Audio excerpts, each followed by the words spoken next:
Hey, this is Juan Tutors, and today we are working on the June 2025 Chemistry Regents. It's the last June Regents with the old standards. They're going to switch over to the next gen standards. So we are going to be working on the last one of these before they make the last June of these before they make the change. So there's not much to see in the first page, but of course the reference tables are absolutely necessary for this test. And so we will work with those reference tables as needed. That's the big thing. Yes, you are supposed to be allowed to have a four-function or scientific calculator. A TI calculator perfectly fine. And also the reference table. Okay? Without further ado, we are actually just going to jump into problem one. Problem 1 through 50 are multiple choice questions. So we're going to see a lot of multiple choice questions between now and the end of the test. So number one, which sequence of historic developments led to the modern model of the atom? Was it electrons and shells outside of the nucleus, then hard spheres, and then mostly empty space? Or was it electrons, shells outside of nucleus, and then mostly empty space, and then hard sphere? Or was it hard sphere and then electron shells outside of nucleus and then mostly empty space? Or was it hard sphere, then mostly empty space, then electrons and shells outside of nucleus? Well, and so we are going to go through this while teaching you as much as possible, yes, but also without that much exposition, because we want you to get the best grade possible. So we want to make sure that you learn as much as possible from this test and from this video. So what we learned way back in the day, they assumed that molecules and atoms were literally hard physical objects, that they had no specific content in the interior. They were just hard spheres of some sort. Okay, and of course they really liked gold, so they tried to work really hard to change those rock spheres into gold spheres, or those aluminum spheres into gold spheres. And of course they didn't succeed with that, because alchemy is unfortunately not a real science. But hard sphere did come first. Okay, so the ones that say hard sphere do make sense. The ones that say hard sphere went last or second to last are both wrong. So choice 1 and 2 are wrong. Now we have a passing problem. A passing problem is when you've eliminated two choices with 100% certainty, because now you have a 50-50 chance of getting it right, and just about a 50-50 chance of getting it right is what you need to get a passing grade, but not better than that. So, but at least it doesn't lower your grade statistically relative to other questions. Statistically speaking, a question that is a passing problem, meaning that you've eliminated 2 of the 4 choices, statistically keeps your grade at a 65. And if you can improve on that by using other methods, then you can raise your grade. Now, after the hard sphere model, the electron shells outside the nucleus did come after the mostly empty space. What happened was the Rutherford gold foil experiment. Rutherford literally shot beams of particles towards a gold foil, beams of positively charged particles towards a gold foil. I believe they were alpha particles, but if I'm wrong, please do mention that in the comments and let me know what they were. But I believe they were alpha particles, and he shot them at the atoms, the gold foil, and he found that most of the time the positively charged particles just went right through the gold foil. And every once in a while, very infrequently, the particle would come just perfectly near a nucleus of a gold atom and then get deflected. So by doing that, he showed that the vast majority of the gold was empty space, and therefore atoms, generally speaking, were mostly empty space. And so that was the second development. And then the third one was the electron shell model. The third one was the electron shell model. So number 4 is the correct answer. Number 2, which statement compares the energy of an electron in the third shell of a rubidium atom to the energy of an electron in a different shell of the same atom? So is the electron in the third shell has less energy than an electron in the second shell, or an electron in the third shell has less energy than an electron in the first shell, or an electron in the third shell has more energy than an electron in the first shell, or an electron in the third shell has more energy than an electron in the fifth shell. So an interesting thing happens here. So that, and the interesting thing that happens is that both choice one and choice two compared the energy to in the third shell to the second and first shell. So even if you didn't know how the electron shells worked in terms of energy, we could actually see that the answer to this question can't be choice one and choice two, because both of them imply that the third shell has less energy than two shells below it. Since they can't both be true, they have to both be false.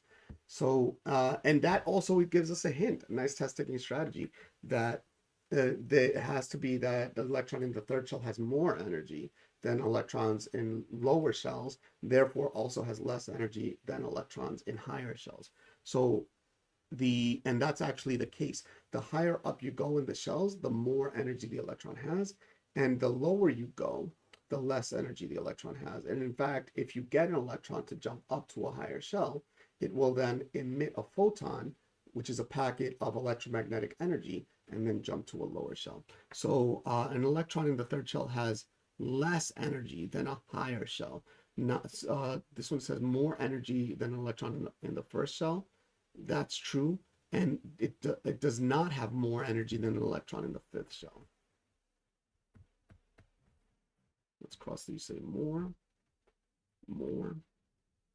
and choice three then is the answer.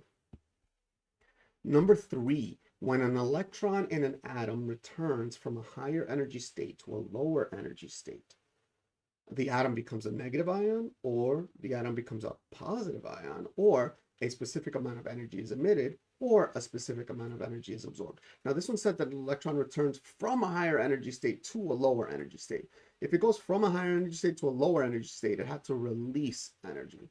So the energy absorbed doesn't make sense, but the energy emitted does make sense. Now, why does the atom not become a positive nor a negative ion? Because the electron goes from being at a higher energy level to being in a lower energy level and is still bound to the atom. So the atom did not change charge. So both of these have to be wrong. And so that's choice three. Number four, the atomic mass of chlorine is the weighted average of the atomic masses of the radioactive isotopes of chlorine, or the natural occurring isotopes of chlorine, or the artificially produced isotopes of chlorine, or the radioactive and artificial isotopes of chlorine. So if we look on the reference table and we zoom in here, okay, you see that the atomic masses are these weird numbers. For example, here, so where is chlorine? Chlorine is number 17, one to the left of argon. And you see that the atomic mass is given as 35.453. Since the atomic mass is, well, I mean, there is nothing wrong with the atomic mass being a decimal, just in principle. But what's more relevant to us in many situations is what the atomic mass of the average atom is on Earth. And so that is how you calculate the atomic mass and how you label the atomic mass in a reference table. You give the atomic mass of all the naturally occurring isotopes on Earth. And so if you were to measure the atomic mass on Mars of chlorine, or on Jupiter of chlorine, or on Jupiter's moon Titan of chlorine, all of those would likely be different. And the reason those would be different, not because the mass of chlorine just changes, it doesn't change, but the ratio of each isotope appearing on that planet or celestial body changes. So the naturally occurring isotopes, the mass of the naturally occurring isotopes are averaged on Earth.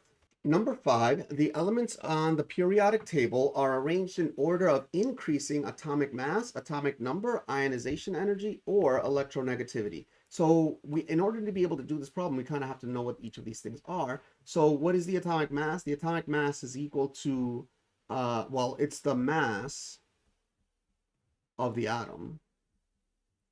It's the weighted average, really, of the atomic mass of the atoms on Earth. But this definition contains the word atomic mass to define atomic mass. But this is equal to the mass as a proportion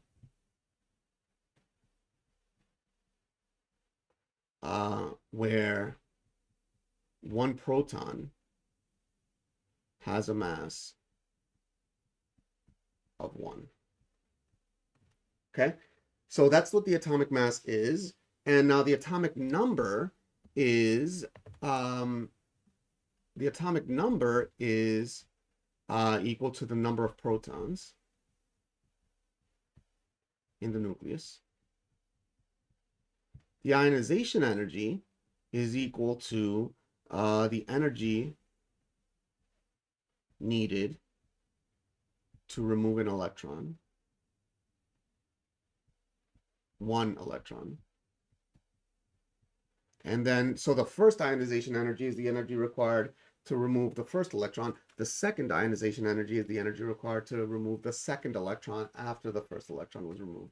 Finally, the electronegativity is the tendency to attract electrons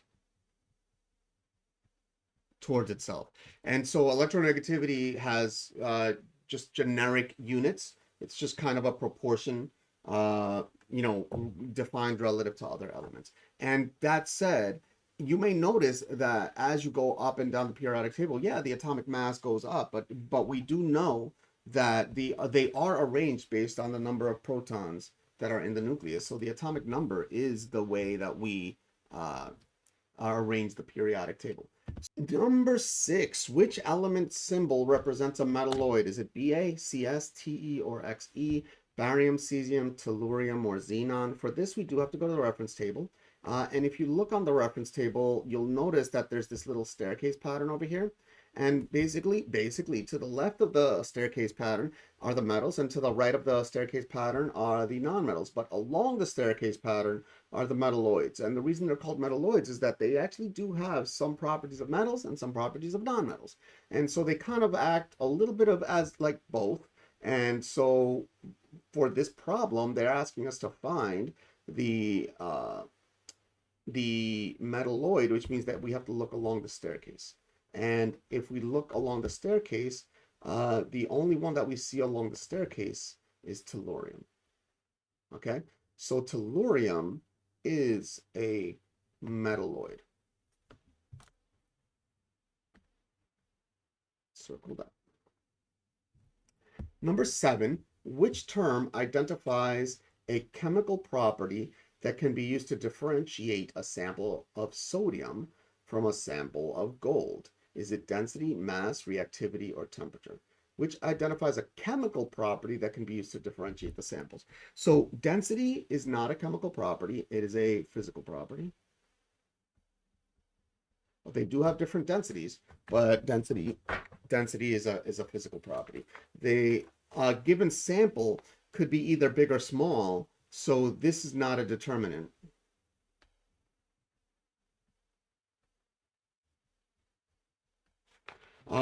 The temperature also is not a determinant at all.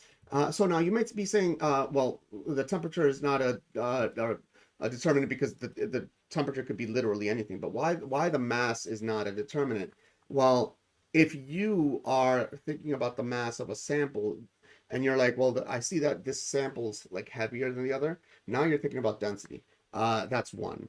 But the other thing, this is not saying atomic mass. This is saying just mass. So it's not that. But the reactivity, gold is a very non-reactive metal. whereas sodium is actually an extremely reactive metal. So the reactivity will definitely differentiate between gold and sodium. Go ahead and put both in water and see the explosion of one of them. Number 8, which term identifies the type of matter that is composed of two or more different elements chemically combined in a fixed ratio? Is it a solution, a compound, a homogeneous mixture, or a heterogeneous mixture? So what is a compound? A compound is created when two elements are chemically bonded. Two or more elements are chemically bonded.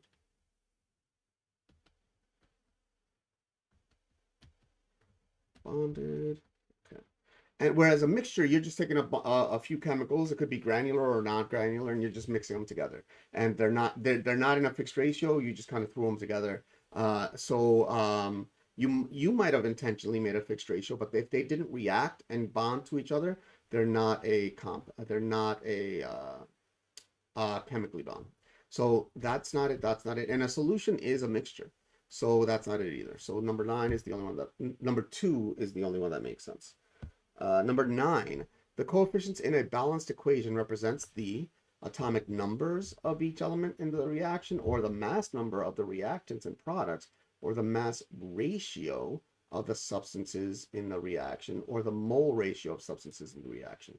So this is again the coefficients in the balanced equation. So for example, like 2H2 plus O2 react to make 2H2O. And so when they're talking about the coefficients, they literally mean these numbers, the 2, this 2, and technically there's a 1 here. Okay, I'll put that one in like green. 1, even though we don't normally write the ones. So, which one is, what do these represent? They don't represent the atomic numbers because they don't tell us how many protons there are. They don't represent the mass numbers because they don't tell us how many nucleons there are. They don't tell us the mass ratio because they don't tell us anything about the mass. But the mole ratio is appropriate here. The mole ratio is referring to the concentration. So this could be 2 moles of H2 and 1 mole of O2 react to form 2 moles of H2O. So the mole ratio definitely does make sense. Mole ratio is concentration, and the coefficients represent a concentration.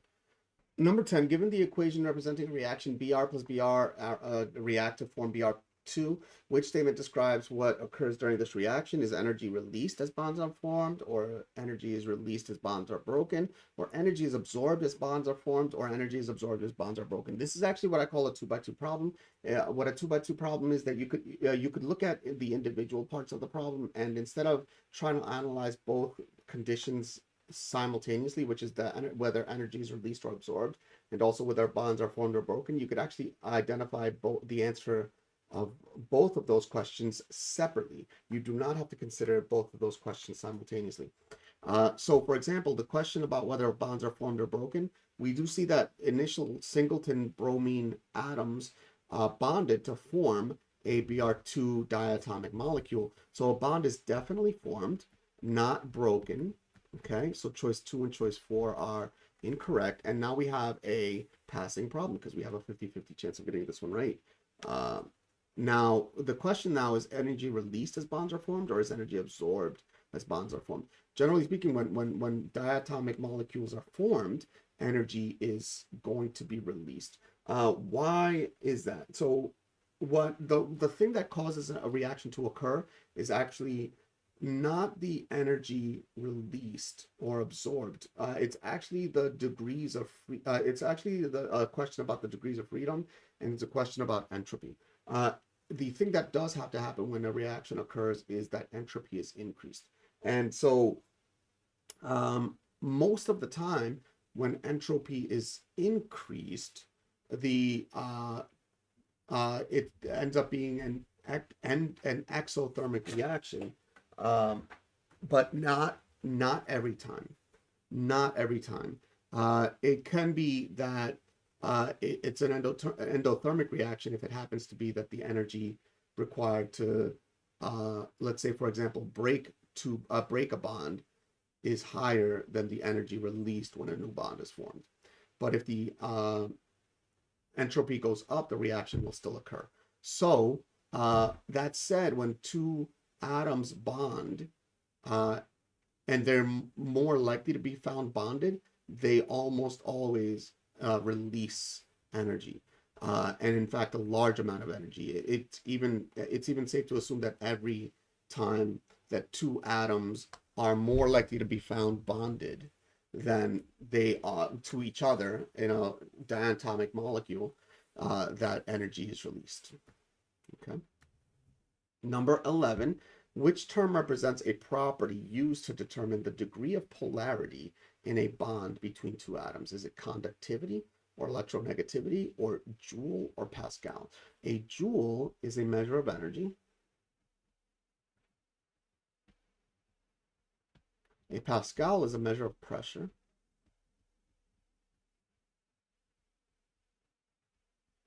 Conductivity is a measure of how well electrons flow in a sample. So most metals have a pretty high conductivity. There are some metals that are not very good conductors, but they all metals have a sea of electrons of some sort, so they do have some conductivity. But conductivity again is a measure of how well electrons flow in the sample. The electronegativity is a measure of how strongly one member of a reaction attracts the electron relative to the other. So if two atoms react or two molecules react and one of them has a higher electronegativity than the other, then the electrons are going to be more closely bonded to one side, and that side is going to become more negative, and the other side is going to become more positive. So the electronegativity difference, in fact, the electronegativity difference is the determinant of the degree of polarity in a bond between two atoms. Number 12, which sample of matter has proportions of components that can be varied? Is it solid iodine or gaseous iodine or liquid ammonia or aqueous ammonia? Okay, so the proportions can be varied, which means that this is not a compound. And it's also not an element. So solid iodine cannot be the answer, nor can gaseous iodine be the answer, because both of those are pure elements of samples with just one element, iodine. Now, liquid ammonia, same deal. These are just different states of ammonia, liquid, solid, or gas. Whereas aqueous ammonia is ammonia mixed with water.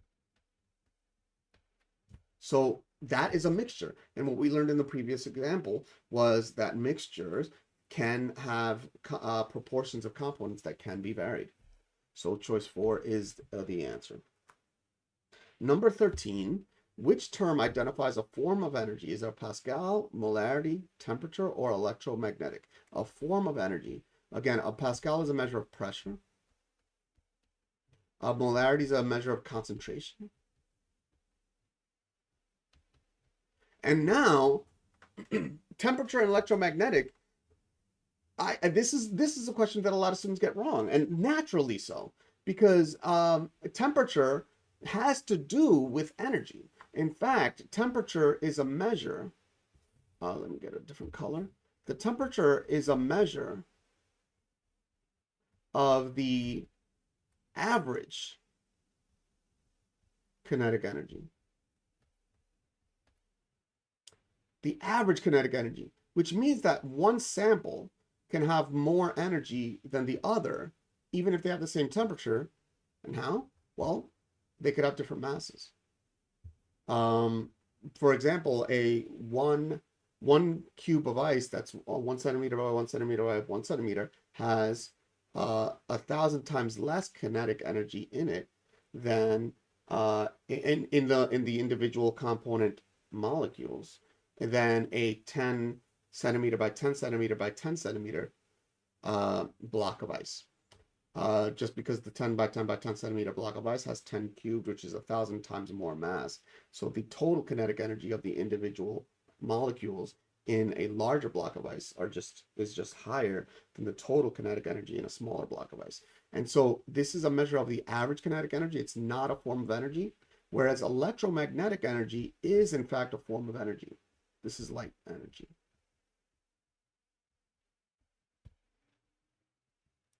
Number 14, according to the kinetic molecular theory, which statement describes the particles of an ideal gas?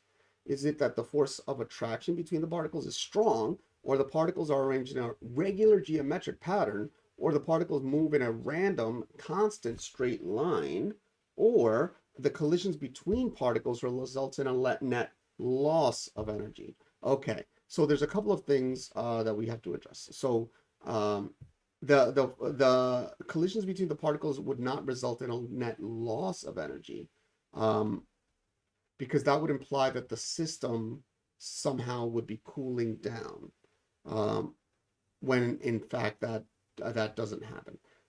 In an ideal gas, the collision of particles do not result in a loss of energy. They're in fact elastic collisions.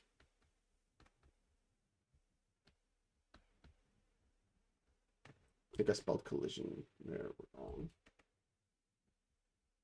There we go. A particle moves in a random, constant straight line motion.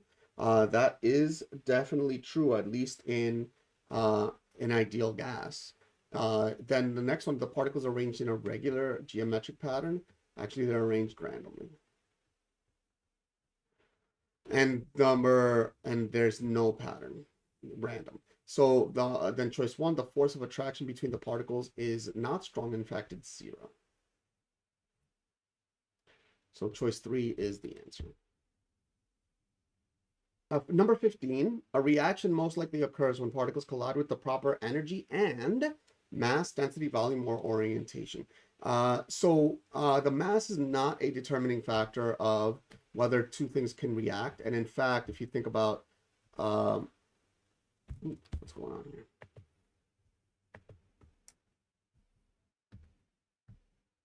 Why is it not writing? There you go.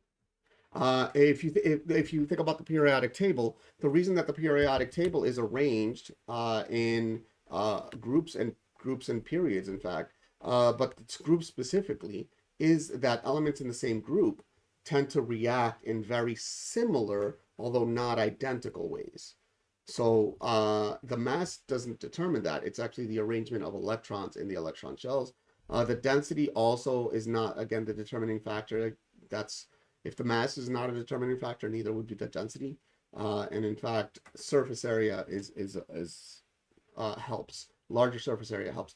The volume, again, is not a determining factor. Mass, density, and volume are related to each other, but none of them affect the reactivity. But the orientation does matter. For two molecules to react, they actually have to come in and not collide with the right amount of energy, but also be arranged in such a way that they can interlock in just the right way. Like just two hands can come in and interlock like this and not come apart if you squeeze your fingers together. If my hand was like this and I collide my hands, I can't make them interlock.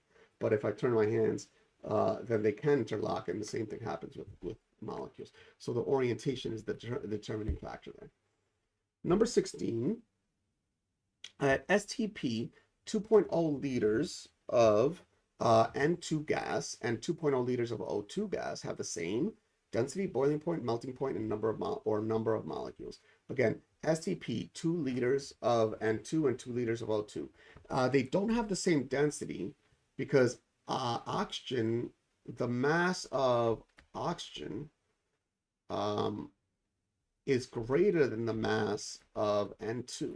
So if you have at STP 2 liters of N2 and 2 liters of O2, then you do end up having the same number of molecules. So the mass of the O2 is greater than the mass of the N2. But do they have the same boiling point? Again, no, they do not have the same boiling point. Two different elements will have two different boiling points across the board. The number 3, do they have different melting points? The same melting points? Again, two different elements will have two different melting points across the board.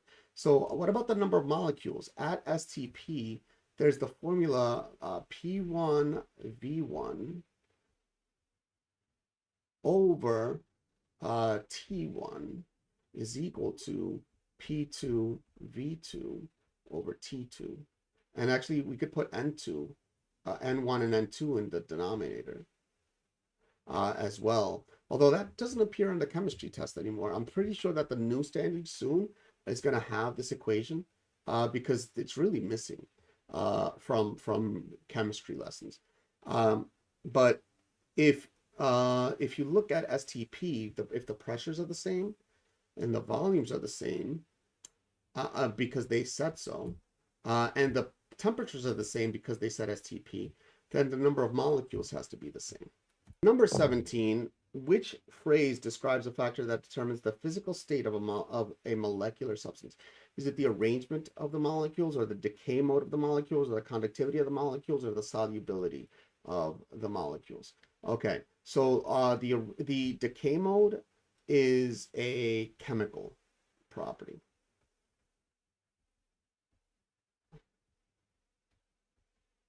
The conductivity of the molecules does not determine the physical state. So when we're talking about the physical state, we mean solid, liquid, or gas. And of course, you know that there are other states of matter, for example, plasma, supercooled liquids, etc. So is it the conductivity of the molecules?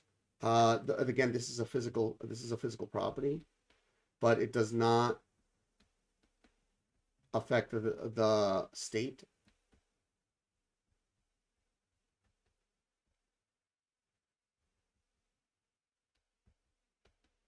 Or the solubility of, I don't know if you heard that, a firework just went off outside, that was loud. Number 4, the solubility of the molecules. The solubility of the molecules is not determinant of the physical state. The solubility of the molecules can be affected by the physical state, but it's not the determinant of the physical state.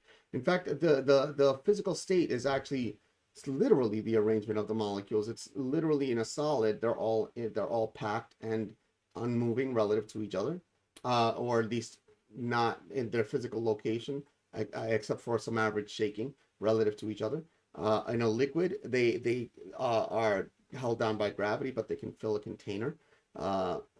They stay, generally speaking, at the bottom of a container, and they don't fill a room. Whereas in a gaseous state, they can fill a room. All of those discuss the actual arrangement of molecules in a substance. Number 18, which combination of reactants will result in the fastest rate of reaction of a 1.0 gram sample of zinc solid at 30 millimeters of HCl aqueous at 25 degrees Celsius? Which combinations of reactants will produce the fastest rate of reaction? Again, so we know the number of grams of zinc, and we know the number of milliliters of HCl aqueous. So is it a 1 gram cube of zinc with 1.0 molar HCl, or 1.0 cube of zinc with 2.0 molar HCl, or 1.0 gram powdered zinc with 1.0 molar HCl, or 1.0 gram powdered zinc with 2.0 molar HCl? Now let's talk about just, we talked about the arrangement of atoms or molecules that determine whether a reaction can occur, not just the collision speed, but the arrangement of the molecules, right? So when you have a higher surface area, you have more molecules, more access to collisions that are arranged in the right way. So powdered zinc will react more than a solid cube of zinc. So that eliminates choice 1 and 2. And we have a passing problem. And by the way, this was a 2 by 2 problem. And now we can analyze whether a 1.0 or 2.0 molar HCl aqueous solution is more reactive. So the reactivity of the aqueous solution is affected by the concentration of the reactants. And the HCl, higher concentration, would imply that the reaction can happen faster. So the 2.0 molar makes more sense than the 1.0 molar. The only one that has 2 checkboxes is choice 4, and so that is the answer. Number 19, which term represents the energy absorbed or released during a chemical change? Is it the heat of fusion or heat of reaction or heat of vaporization or heat capacity? The heat of fusion is the heat of the energy released when freezing. The heat of reaction is exactly what they said, the energy absorbed or released during a chemical change. The heat of vaporization is the energy absorbed when evaporating, when vaporizing, boiling. And then the heat capacity is the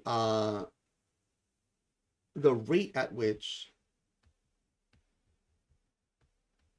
the temperature changes as heat is added. So if you add 1 joule of energy to the substance, at what rate, how much is the effective change in temperature? In either way, this is not a chemical change, this is a physical change. And so the heat of reaction is the only one that makes sense. Number 20, in terms of energy and disorder, systems in nature have a tendency to undergo changes towards lower energy and greater disorder, or lower energy and less disorder, or higher energy and greater disorder, or higher energy and less disorder. The disorder is a measure, entropy is a measure of disorder, and everything in the universe goes towards a state of higher entropy. Let's ignore black holes for a moment. Let the physicists deal with that. So a system with a greater amount of disorder does have higher entropy, and since everything tends to go towards higher disorder, higher entropy, those are the ones that make the most sense. So less disorder is not a tendency of a system, and so choice 2 and choice 4 are incorrect. Now, do systems tend to go to a state of higher energy or lower energy? Actually, systems tend to go towards a state of lower energy. They tend to release energy out into the environment. Oh, I circled the wrong one. I said lower energy, but I circled number 3. And so lower energy, not higher energy. So good thing I caught that. Don't want to confuse y'all. Choice 1, number 20 is definitely lower energy and greater disorder. And here I have a picture of what the reaction between zinc and HCl actually looks like. It's quite explosive. Okay. Yeah, quite explosive. So let's go to number 21. A molecule of which straight chain hydrocarbon contains 9 carbon atoms. Is it butane, hexane, nonane, or propane? Nonane is looking good to me because, like, I'm a math teacher and I think about a nonagon. That's looking really good to me, where the other ones don't look so good. But if we go to the reference table, right here at table P, we have the prefixes. So they actually tell us what the prefixes mean. And in fact, right there is the non prefix 9 carbon atoms. Okay, so that tells us that the answer is in fact nonane. This hexane is 6. Butane is 4. Propane is 3. Number 22, which compound is an unsaturated hydrocarbon? Is it 1 heptanol, 2 butane, octane, or ethanol? Unsaturated hydrocarbon. So we do have to know what an unsaturated hydrocarbon is. It's got C and H atoms. And then saturated means that all the carbons are single bonded.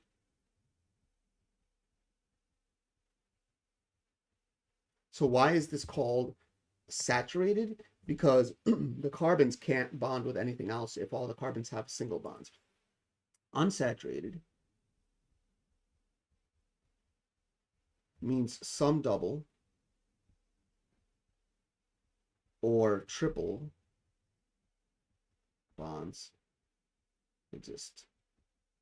And the reason it's called unsaturated is that you could break those bonds and react them with hydrogens, which means that the saturation of hydrogens in the hydrocarbon is not complete. And so we need to go to the reference table to answer this question. So we do need to know what the hydrocarbons are.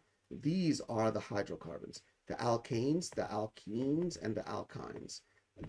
So the alcohols down here are, like for example, 1-propanol. You see that it looks a lot like propane. CH3, CH3, CH2CH3 would be propane, but the propanol has an OH group at the end, and so alcohols have OH groups. Alcohols are not hydrocarbons because of that oxygen. So that they're not hydrocarbons. So that's not the answer. Octane is an alkane. And if you see, the alkanes have these formulas, CnH2n+2, and this is an example of ethane, which each carbon has has 4 single bonds. So the alkanes don't have the ability to react with any more with any more hydrogens. So the alkanes are saturated. The alkenes, however, can have a broken bond over here, and the alkynes have a triple bond that can be broken. Alkenes have a double bond that can be broken to react with hydrogen. Alkynes have triple bonds that can be broken to react with hydrogen. Okay, so as a result, if we're looking for unsaturated hydrocarbons, we could start to eliminate some answers. This is an alcohol. So it's not an unsaturated hydrocarbon. It's not a hydrocarbon at all. Yes, a hydrocarbon is reacted to make that alcohol. Butane is an alkyne, which is unsaturated. Octane is saturated because all the carbons are single bonded to hydrogens or other carbons. And ethanol, now we didn't address ethanol, but these are the aldehydes. So the aldehydes have a carbon reacted to the oxygen, double bonded to the oxygen at the end. Okay, so you see, for example, propanol is over here, but again, not a hydrocarbon because it has an oxygen in it. So ethanol is not a hydrocarbon; it's a aldehyde.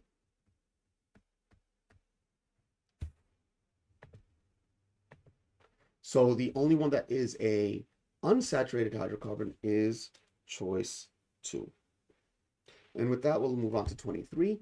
What is the number of electrons shared between the carbon atoms in an ethene molecule? The number of electrons shared between the carbon atoms in an ethene molecule.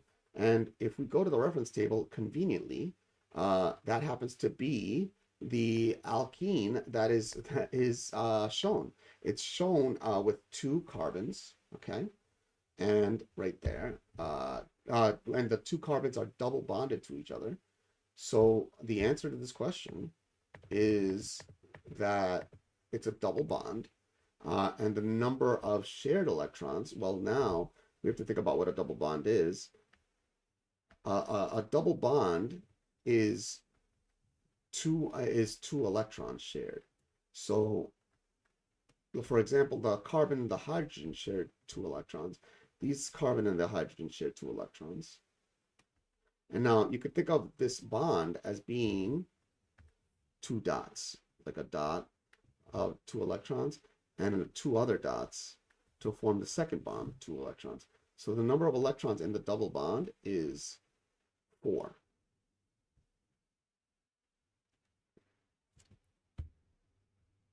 Number 24, which 2 terms represent types of organic reactions? Is it solidification and polymerization, or solidification and vaporization, or substitution and polymerization, or substitution and vaporization? So solidification, this is freezing. So solidification can be eliminated. And then also vaporization. This is changing from a liquid to a gas. This is like boiling. So those are eliminated. The only one that doesn't have an X through it is substitution and polymerization. And in fact, those are types of organic reactions. Substitutions occur when one atom or molecule is replaced by another atom or molecule. And polymerization happens when long chains of hydrocarbons are formed, and they can be very, very long, in fact, 100, 200, 300 long, or they can form webs. Either way, substitution and polymerization are the answers to that. Number 25, in an operating electrolytic cell, oxidation occurs at the anode, cathode, salt bridge, or the switch. My teacher made me remember this phrase, red cat.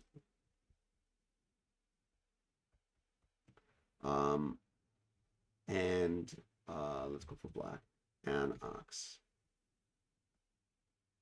So at the anode, oxidation occurs, and at the cathode, reduction occurs. So they ask which oxidation occurs at which end. It occurs at the anode.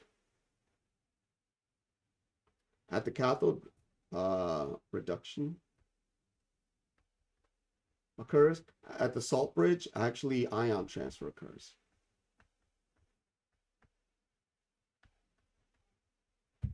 And at the switch, well, this is actually where you turn on or off the battery. This is where you break the electric bond, the electric wire bond, the wire connection. Number 26, an Arrhenius base yields which negative ions in an aqueous solution? Hydronium ions, hydroxide ions, ammonium ions, or peroxide ions?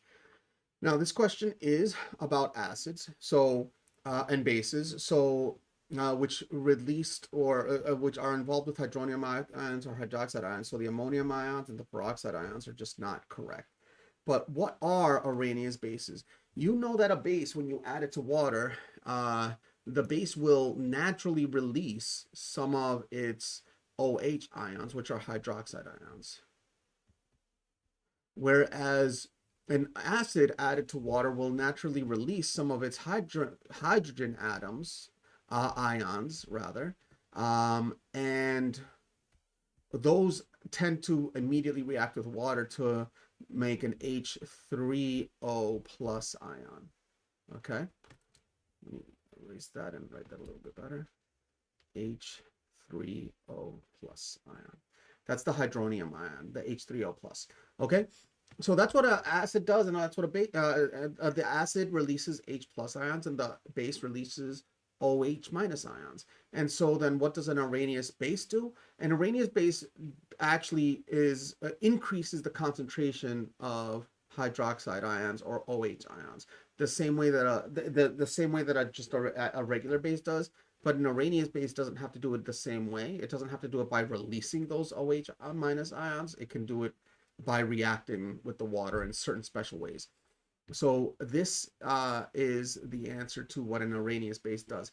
It does help, and it's a big word, Arrhenius acid, Arrhenius base, but if you just remember what acids do in terms of the concentration of H pluses and OH minuses, that question about the concentration of OH plus, OH minus, and H plus is the question about what an Arrhenius acid and Arrhenius base does. Is an Arrhenius acid increases the concentration of H plus or H3O plus, and Arrhenius base increases the concentration of OH minus ions. Whoa, what just happened here? Okay. Number 27, which change in the concentration of H3O plus ions results in a decrease of 1 unit in the pH value for an aqueous solution? Is it a decrease in the concentration of H3O plus by a factor of 10, or a decrease in the concentration of H3O plus by a factor of 1, or an increase in the concentration of H3O plus by a factor of 10, or an increase in the concentration of H3O plus by a factor of 1? So this one is a little bit of a blessing, because you can't increase or decrease by a factor of 1 at all. Because if you multiply by 1, you just get back the number. So increasing or decreasing by a factor of 1 are automatically incorrect. But now, which results in the change of the concentration of H3O plus, which results in an increase of the pH. So now remember that acids have a pH between 0 and 7, and if you look up acids pH based on concentration, that's as low. 0 is as low as you can go, whereas if you look up pH based on reactivity, then you can actually go to negative. Most high school textbooks, though, define pH as a concentration, and so that's how we'll use it. And then bases have a pH between 7 and 14. Okay, so this result, if we want to decrease the concentration, I'm sorry, if we want to decrease the pH value, so we want to decrease the pH, that implies that we're increasing acidity, which means that we're increasing the H plus or H3O plus concentration. So this, or the one that increases the H3O plus concentration, is choice 3. Okay. Number 28, based on table N, which we're going to have to look at in a moment, which phrase describes the half-lives and the decay modes of uranium-235 and uranium-238? Is it the same half-life but different decay modes, or the same half-life and the same decay modes, or different half-lives and different decay modes, or different half-lives but the same decay modes? Very unlikely that they have the same half-life before even looking at table N, but we should not go the lazy route. But I have a feeling that these are going to be wrong. Now, you can borrow my notation. It's a really good notation. It's helpful to keep track of things. I put an X next to the answer if I think it's wrong. I put an X on the answer if I know it's wrong. But at this point, I think it's wrong. And then I put a checkbox next to the answer if I think it's right, or if it has something right. Right now, the different half-lives is seeming right. And then I circle the answer if I know it's right. So now we do have to go to table N over here. And in fact, here's table N, and right at the bottom is the decay of uranium-235 and uranium-238. And we see here these two, 235 and 238. And we do see their half-lives is in this column. So they do have different half-lives, 7.04 times 10 to the 8th years, which is 704 million years. And for uranium-235 versus 4.47 times 10 to the 9th years, for uranium-238. Now, 4.47 billion years, just absolute coincidence, happens to be really close to the total age of the Earth. So about 50% of the uranium that existed on Earth has decayed. Uranium-238 has decayed since the formation of the Earth. Now, we do see that they both decay via decay mode alpha decay. So do they have, let's see, different half-lives? And let's talk, yes, different half-lives as we suspected, and not the same half-lives. So that cross out 1 and 2, but they have the same decay mode, alpha decay. What is alpha decay? An alpha particle is essentially a helium nucleus. 2 protons, 2 neutrons bonded to each other. So alpha decay is what happens when the uranium literally just shoots out an alpha particle, or shoots out a helium nucleus, becomes a totally different element with a totally different mass. And the only one that has 2 check boxes is choice 4. Number 29, nuclear fission reactions result in the net conversion of mass to energy, or energy to mass, or beta particles to alpha particles, or alpha particles to beta particles. Alpha particles do not become beta particles. Beta particles do not become alpha particles. Alpha particles are electrons. Alpha particles are a combination of 2 protons and 2 neutrons. So they don't become each other. So before even addressing the question, we can eliminate those 2. Nuclear fission, though, what happens, though, is that 2 lower mass nuclei merge to become a higher mass nuclei. And generally speaking, when that happens, well, not just generally speaking, yeah, no, actually, we should say generally speaking. Generally speaking, when that happens, the amount of mass decreases, and the amount of energy increases. So the energy is released out into the environment when 2 smaller nuclei merge. So this is a conversion of mass to energy.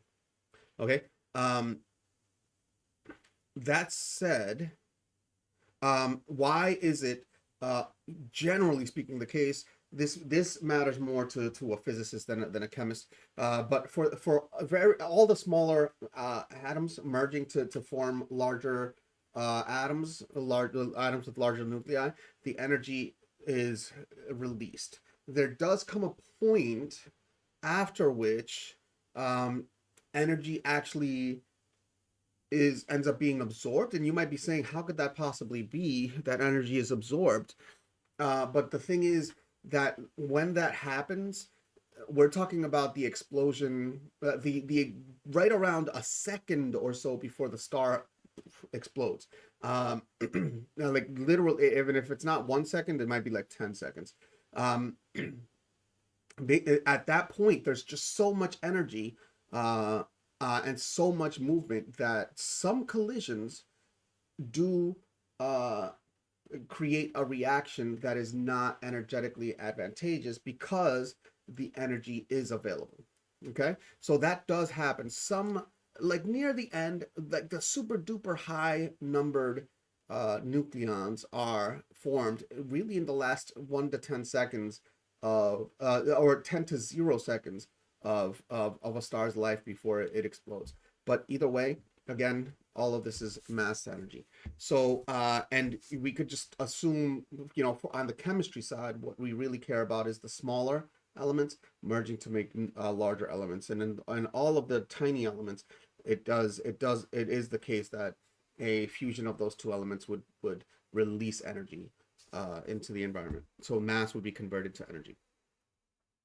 Number 30, which is a risk associated with the production of energy in a nuclear power plant? Is it chemical tracing, radioactive dating, or detection of disease, or long-term storage of waste? And here they said a risk associated with the production of energy. So radioactive dating is just a process of dating how old a substance or a rock, for example, is out in nature. It's not It's not a risk. It's just an action that scientists perform. Detection of disease, I'm not sure why that would be a risk at all, but that's not something that happens at nuclear power plants. Chemical tracing has to do with tracing um, chemical reactions by adding other chemicals that maybe fluoresce or something like that. So that's not that. Long-term storage of waste is a risk. Absolutely, because when you perform chemical, nuclear reactions, you do produce a lot of nuclear waste. And actually, at this point, we do get to celebrate a perfect part A. Part A is officially finished, and we have aced it. So congratulations on that. I do add a snack break to all my videos because I want you to be able to go out and get a snack while you're watching this video, because this video is very long, right? But I also want to talk about what you could take on the Regents. And I've shortened my snack break, so if you need more time, just pause. My recommendations are like a Fairlife milk, because it's a very small amount of liquid with good hydration. I also recommend something like a protein bar that will be easy to digest but won't make you use the restroom, and it'll fill you up because of all the protein. And mixed nuts, if you're not allergic to nuts, and mixed nuts are a great, phenomenal, actually, energy source. Find your favorite brand and go to town. I recommend, not the stuff that has sticky stuff on it, but do what you do. And what else? Um, oh, the coffee question that always comes up. I don't recommend drinking coffee if you are not a professional coffee drinker, because you'll get hungry, unbelievably hungry in the middle of a Regents, and you won't know why, because coffee makes people hungry. Even professional coffee drinkers who swear coffee doesn't make them hungry. It just changes the way in which it makes professional coffee drinkers hungry. We end up not feeling hungry, but we end up massively craving um, sweeter meals. So, for example, we are more likely to eat healthier on days that we don't drink coffee, because the coffee makes us eat sugary, fatty things. Okay, so that's it for the snack break for me. If you need more time for the snack break, please do pause the video and then press play when you're ready. But we are going to jump on to number 31. Now, part B1, very similar to part A. It's just literally, uh, multiple choice all the way through problem 50. So we're going to continue. But we may need the reference table a little bit more, and these problems may be a little bit more involved. Number 31, the diagram below represents the path of a subatomic particle as it travels through an electric field between two charged plates. And we see the subatomic particle going towards the positive plate and away from the negative plate. And then it says which subatomic particle is traveling between the charged plates. This is subatomic. So not an atom, but smaller than an atom. So it could be an electron or a proton or a neutron. A neutron does not have a charge, so it will not travel towards either of the plates. An electron is negatively charged, which is attracted to a positively charged plate. So this one seems right. And a positron is a positron is an anti-electron. So it has a lot of the same properties of an electron, just that a positron has a positive charge, and it is not attracted to the positive side; it's attracted to the negative side. And a proton is also a positively charged particle; it's a nucleon, and it is attracted to a negative charge and not a positive charge. It's repelled by a positive charge. The fact that 3 and 4 are both positive, since they both can't be right, it implies that they're both wrong. So that's another test taking strategy that can be used. Choice 1, electron, the only negatively charged particle, is attracted to the positively charged plate. Number 32, which electron configuration represents the electrons in a neon atom in an excited state? Is it 27, 28, 261, or 271? Electrons in a neon. So we do have to go to the reference table and find out what the electrons, how many electrons the neon has. So we see the neon is element number 10. So it has 10 electrons. 10 electrons. Okay. Since it has 10 electrons, a neon in the excited state is also going to have 10 electrons, which then eliminates choice 1 and choice 3. Now the electrons in have the neon has to be in an excited state, which means that when an atom is in an excited state, it means that one of the electrons are in a higher energy level than it would normally be found. And since neon has 2 electron shells, the first one has 2 electrons, the second one has 8. This is an ground state, neon. And this one is an excited neon.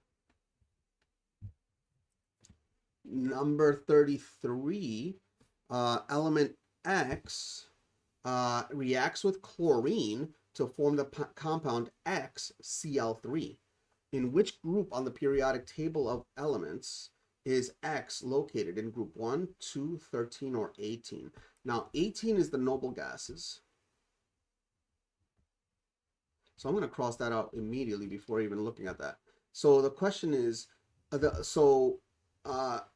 chlorine, which has, if we look on the reference table, chlorine has 7 valence electrons, so it is attracted to elements that have that can donate 1 electron to it.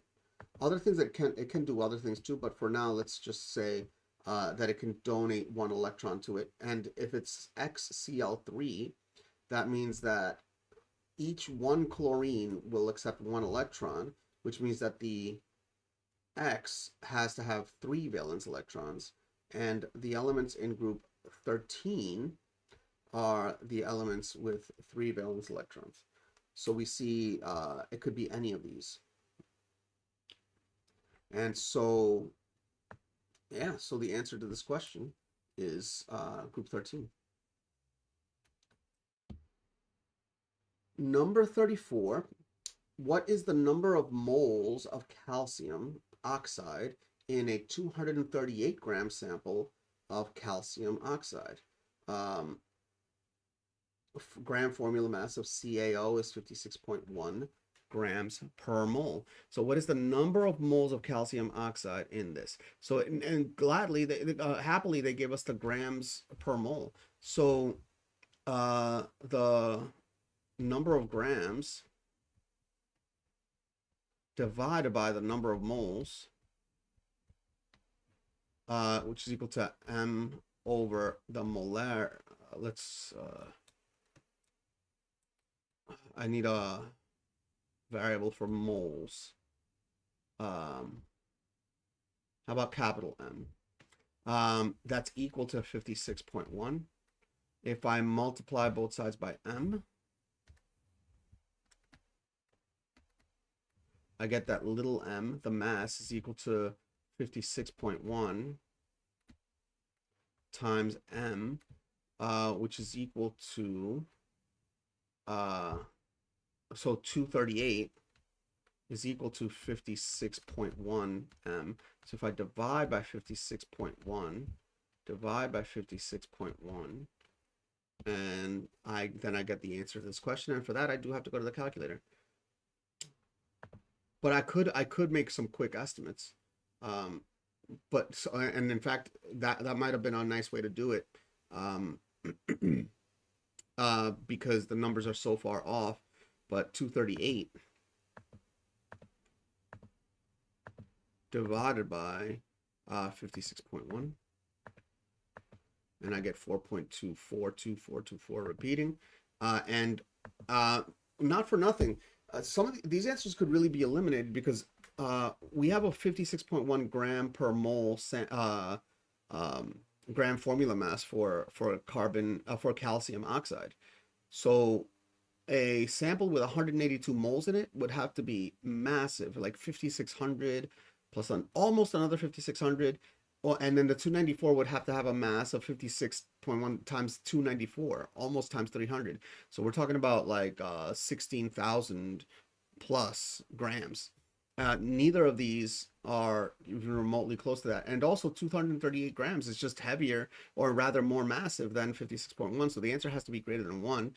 but the calculator did tell us that the answer is 4.24.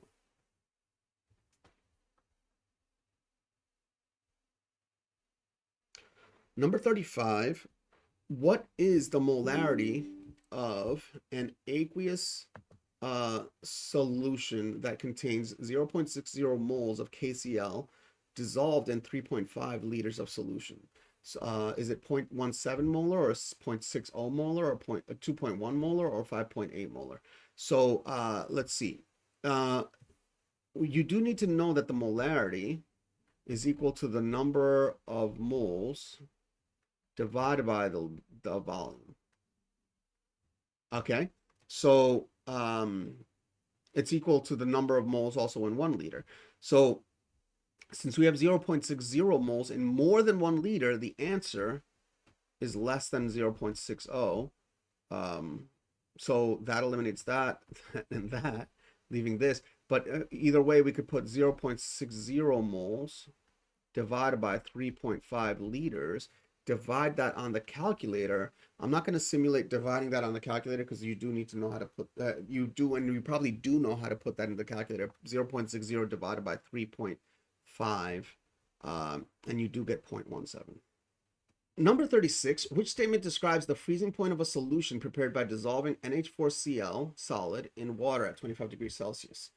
Does the solution have a freezing point lower than 0 degrees Celsius, or a freezing point equal to 0 degrees Celsius, or the freezing point equal to 25 degrees Celsius, or a freezing point higher than 25 degrees Celsius? And I would say this, a good luck getting the freezing point of water to rise. That's pretty difficult to do, to get it to rise that much. You'd have to increase the pressure by insane amounts to get it to rise. I don't even know if getting it to 25 degrees Celsius is even physically possible. So that's not it. Not in any chemical situations that are lab ready situations. So the question is the freezing point equal to 0 or less than 0? Adding any salt to a water solution does lower the freezing point. So this is the answer. It also actually raises the boiling point, by the way.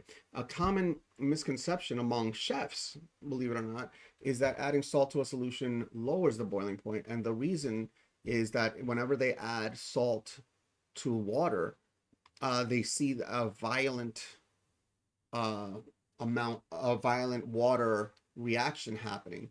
But that really happens for 2 reasons. One is just the water so hot that the dissolving process is very violent, and the other part is that the salt, being very granular, has a lot of little corners and surfaces where water can essentially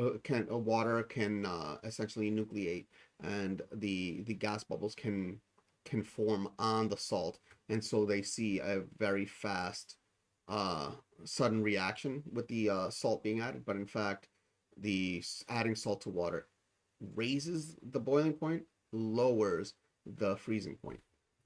Number 37, at which temperature and pressure will a sample of a real gas behave most like an ideal gas? Is it at 250 Kelvin and 100 atmosphere, or 500 K and 10 atmospheres, or 750 K and 1 atmosphere, or 1000 K and 0.1 atmosphere? First off, you want it to behave most like an ideal gas, so you want the collisions between particles to be minimized so that they're less effective.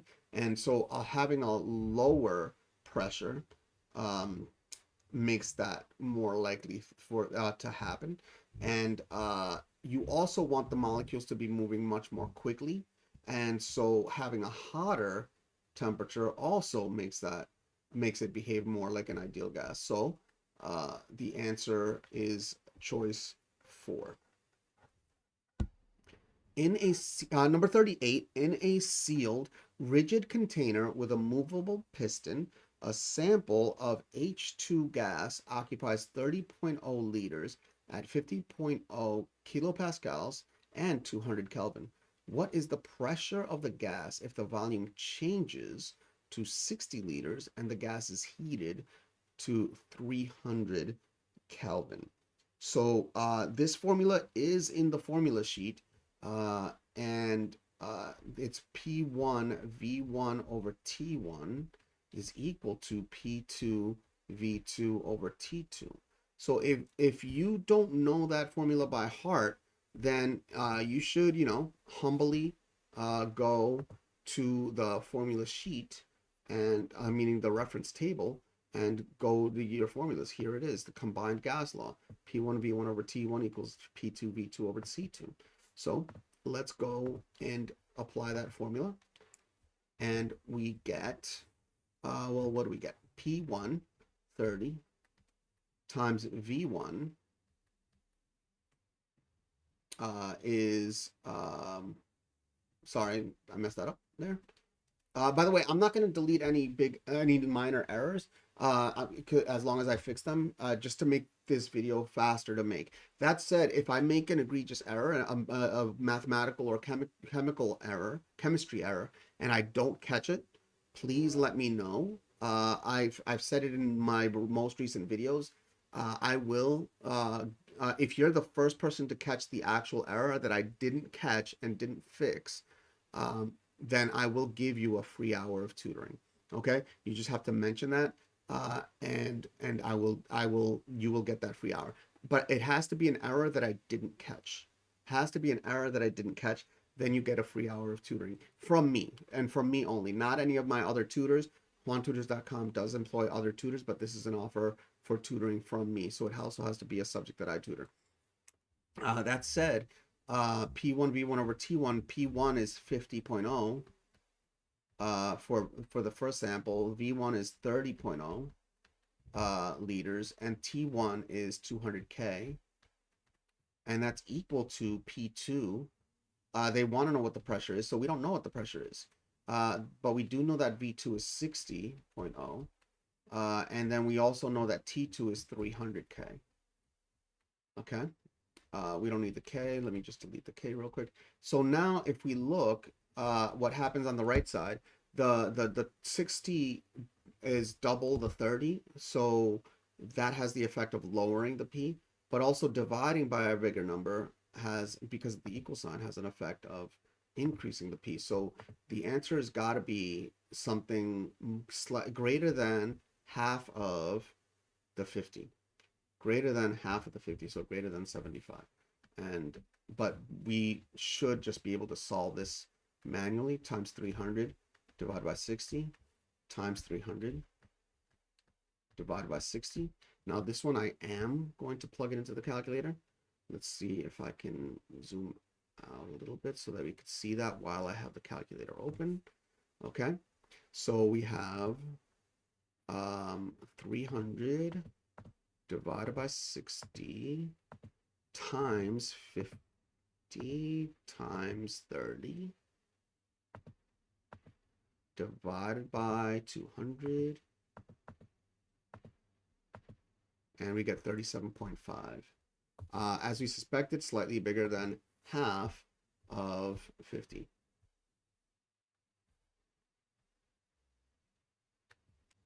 Number 39, which statement explains why a catalyzed reaction occurs at a faster rate than the same reaction when uncatalyzed?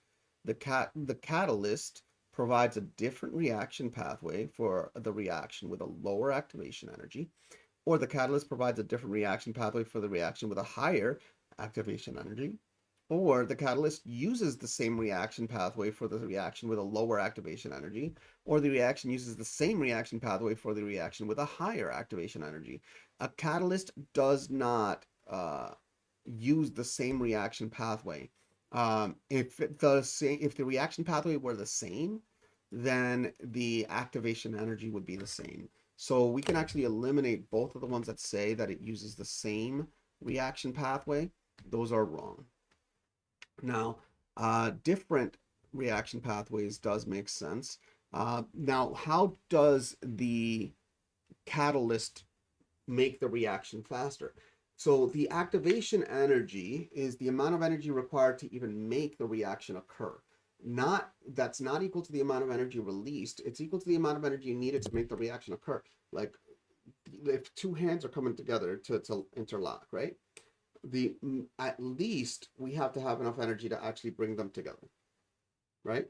to bring them together to actually make the fingers interlock. Maybe my fingers are repulsive, or they literally repel each other, and you have to get them to combine, but they have like magnets at the end that, or electrons at the end that just push each other, right? You have to get enough energy for them to come together and then interlock. Okay. Then whatever energy happens to be released or absorbed after that, that's a separate question. But the activation energy is the minimum amount of energy required to even get that reaction to occur. What does a catalyst do? A catalyst speeds up the reaction. Okay, speeds up a reaction.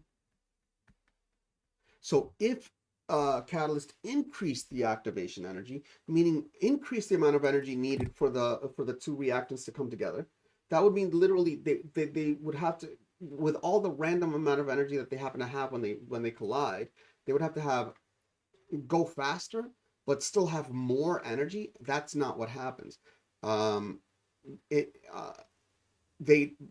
Or rather go faster, meaning they have more energy, but also the temperature stays the same and they collide more frequently. That doesn't happen. So what happens instead is that the catalyst reacts with the two, either one or both reactants, and it actually lowers the total activation energy needed for those reactions to occur. Like maybe, I don't know, like in this fingers interacting analogy, where the fingers have electrons at the end and you have to overcome the force of the electrons. Maybe a catalyst is another hand coming in that with positive charges that hides that electron charge on one side and helps them to come together with less force between them. Sure. But catalysts do that. I mean, catalysts literally react with the reactants with a lower activation energy, and then that reaction, that product then reacts with something else to then with again a lower activation energy, so that multi-step process ends up being more having a lower activation energy than the original process. So yes, different reaction pathway for the reaction with a lower activation energy. Number 40, at standard pressure, which 10.0 gram sample of nitrogen has the greatest entropy? Is it nitrogen at 30 Kelvin, or nitrogen at 50 Kelvin, or nitrogen at 70 Kelvin, or nitrogen at 90 Kelvin? Standard pressure, again, so what greatest entropy means greatest disorder.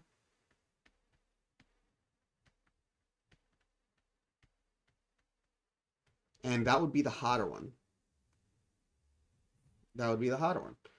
The hotter one has a higher entropy because it has more energy for all its degrees of freedom. Number 41, given the structural formula for an organic compound looking like this is actually a pretty complicated organic compound. It's got an NH2 group. It's got a couple of groups, a couple of functional groups stuck on there. Which two functional groups are present in the molecule of this compound? So is it an amine group and an aldehyde group, or amine group an organic acid, or is it an amide group and aldehyde, or is it an amide group and organic acid? So for this, we do have to go to the reference table. The functional groups. Let's go to the functional groups. Okay, so we saw an NH2. Where is the NH2? We do see the COOH, the OOH. So this is, it does have that. If you minimize here, the OOH at the end, it does have that. So it has the organic acid group. So we could cross out the aldehyde group. So we have choice 1 and choice 3, and we now have a passing problem. Now we have to check if it's an amine group or an amide group. And we see amine and amide group here, and we see that an amide group has an N, and then some chemical and some chemical attached to it. Okay. Including possibly H and H. Okay. So that would be an amine versus an amide group has a carbon and then an O and then an N, a double bonded N and sorry, a double bonded O, and then an N and an H bonded with another H. So that's a whole lot of things, but the NH2 is not at the end. Um, it's in the middle, so it's just NH2 uh, group. So it is an amine group. That was probably one of the harder one to analyze. It is though an amine group. Number 42, given the equation representing a reaction iron plus CuCl2 reacts to make FeCl2 plus copper, when the iron atoms lose 2 moles of electrons, the copper ions in CuCl2, do they lose 1 mole of electron or lose 2 moles of electrons? Or gain 1 mole of electrons or gain 2 moles of electrons. So if you notice, this is actually a single replacement reaction. The Fe and the iron and the copper just switch places. And both of them were bonded to 2 chlorines. The 2 chlorines each have the 2 moles of Cl, the 2 moles of Cl atoms each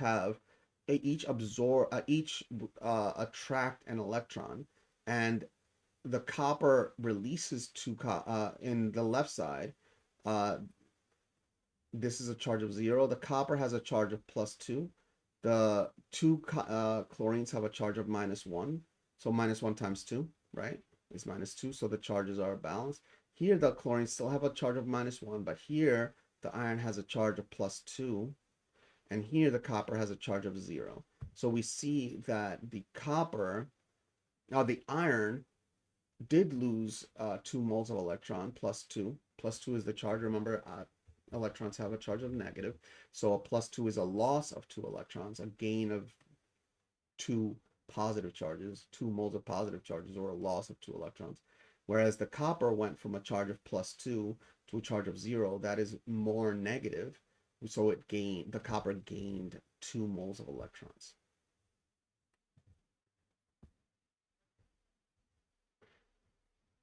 Number 43, given the equation representing a reaction 4Al solid plus 3O2 gas forms 2Al2O3 solid, what is the change in the oxidation state for the aluminum in this reaction? The oxidation state here, we have a charge of 0, and here we have a charge, the O2 gains 2 electrons.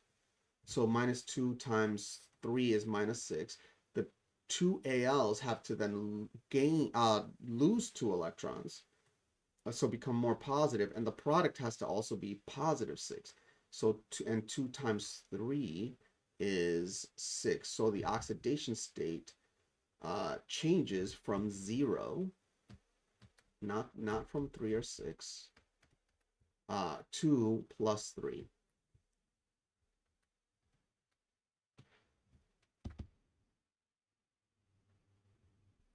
Number 44, sulfuric acid H2SO4 aqueous can neutralize an aqueous solution of calcium hydroxide CaOH2 aqueous. What is the formula for the salt produced by this neutralization reaction? Is it Ca2SO4 or CaSO4 SO2 rather, or CaSO3 or CaSO4? So the SO4 stays as the reactant in this salt, and the calcium as is also stays as the reactant in the salt. So the calcium has a charge oxidation state of, well, the OH has an oxidation state of -1, and there's 2 of them, so the calcium has an oxidation state of +2. So Whereas here, the H2 each have an oxidation state of +1, and there's two of them. So the SO4 has to have an oxidation state of -2. So now we see that the calcium and the SO4 have, well, oxidation states of +2 and -2. So they actually react in a ratio of 1 to 1. So 1 calcium, 1 SO4, leaving us choice 4, CaSO4. Number 45, given the equation representing a reaction, oxygen 15.8 reacts to form a positron plus 15.7 nitrogen. Which type of reaction is represented by this equation? Is it synthesis, esterification, or substitution, or transmutation? Notice here that the element oxygen is changing into an element of nitrogen. The oxygen is releasing a positron, which is a positively charged particle, from the nucleus. So, and the nucleus is already positively charged. So by releasing a positive charge, the charge of the nucleus is going down by 1, which is the element with 1 less proton in the nucleus is nitrogen. So this is a physical reaction.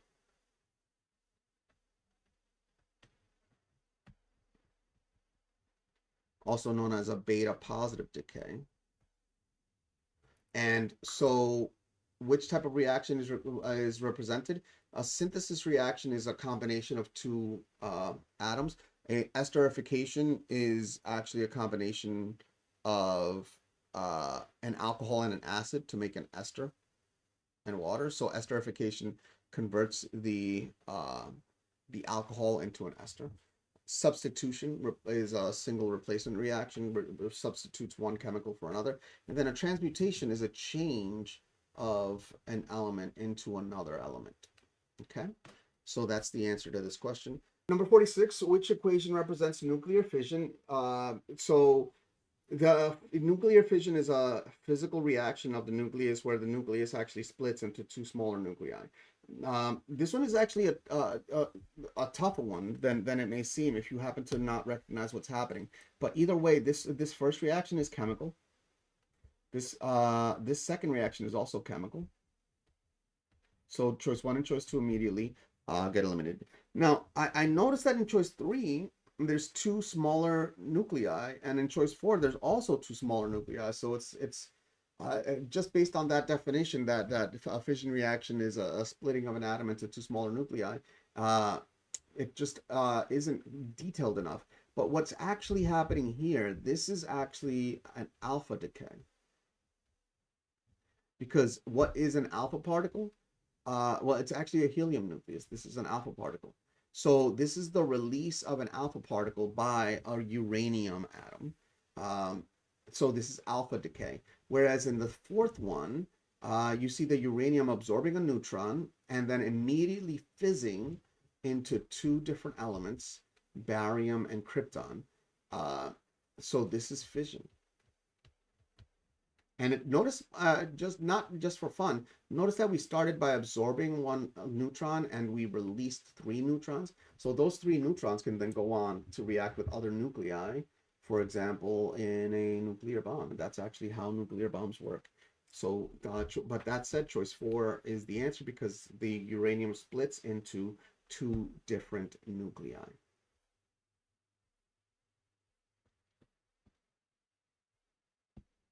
Okay. Number 47, given the particle diagram equation, so we have the key circle unfilled is an atom of an element, and a dark circle is an atom of a different element, and we have 2 atoms of one element plus 2 bonded atoms of the black circle elements react to form 2 molecules, each of which have a black atom and a white atom. So which type of reaction is represented in this equation? Is it synthesis, decomposition, or single replacement, or double replacement? So we talked about how synthesis is the combination of two atoms into a compound. So synthesis is seeming like it makes sense here. We have atoms of element white and atoms of element black combined to form a compound with one white atom and one black atom. Whereas decomposition is a splitting of a compound into smaller molecules or atoms.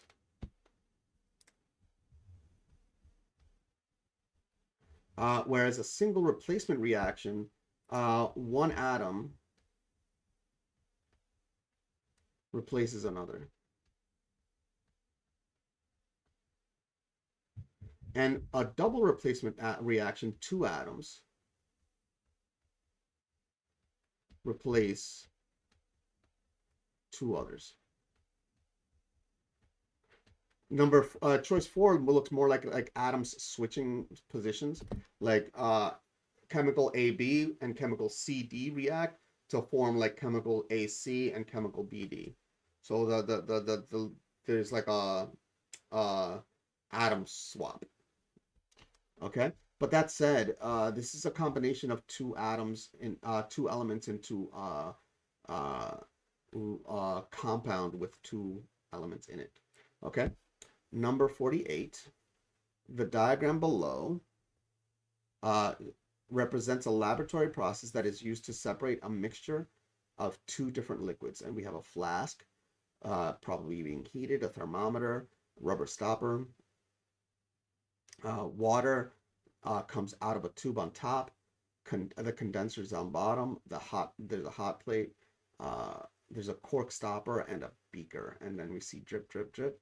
There's water in here, and then water goes into the tube. Okay. So the water, okay, so which process is shown in the diagram? Is it crystallization, distillation, filtration, or titration? This process is actually it's actually a great example of what a hot distillation looks like. You take a mixture, you heat it up. The two compounds in the mixture have a different boiling point. Okay, and in this example, since the water is the thing dripping out, the water has a higher boiling point than the other compound in the mixture. And so the water boils more than the other compound.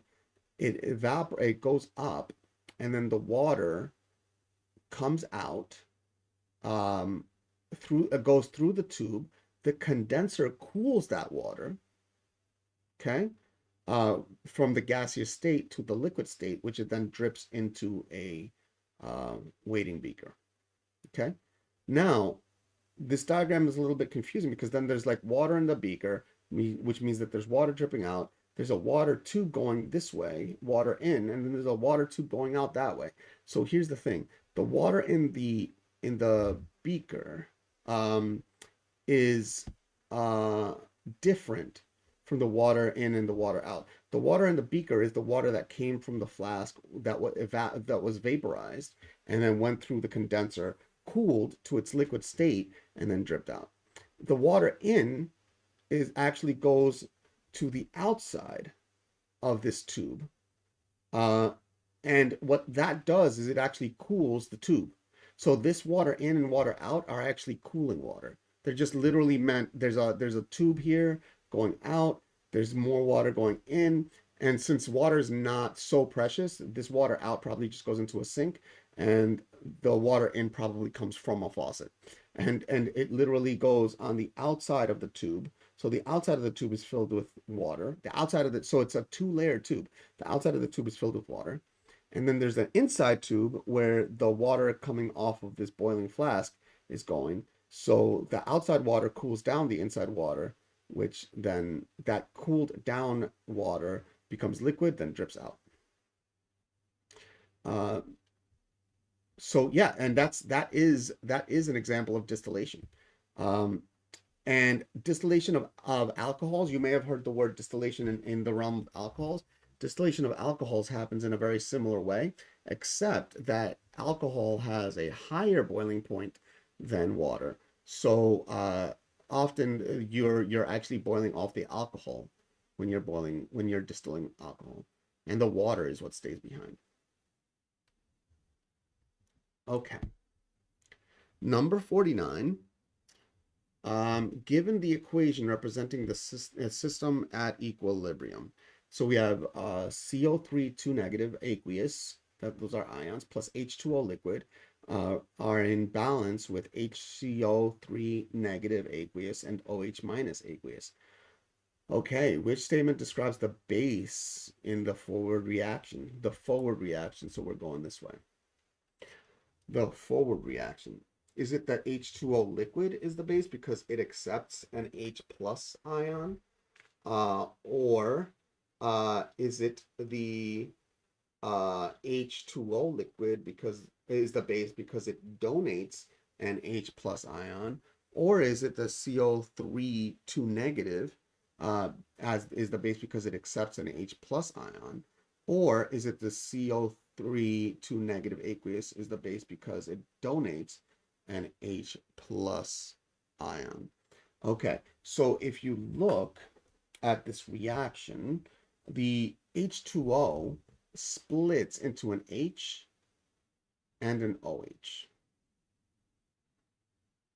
Okay, and then, but the thing that caused the split is coming near the the CO3 2 negative.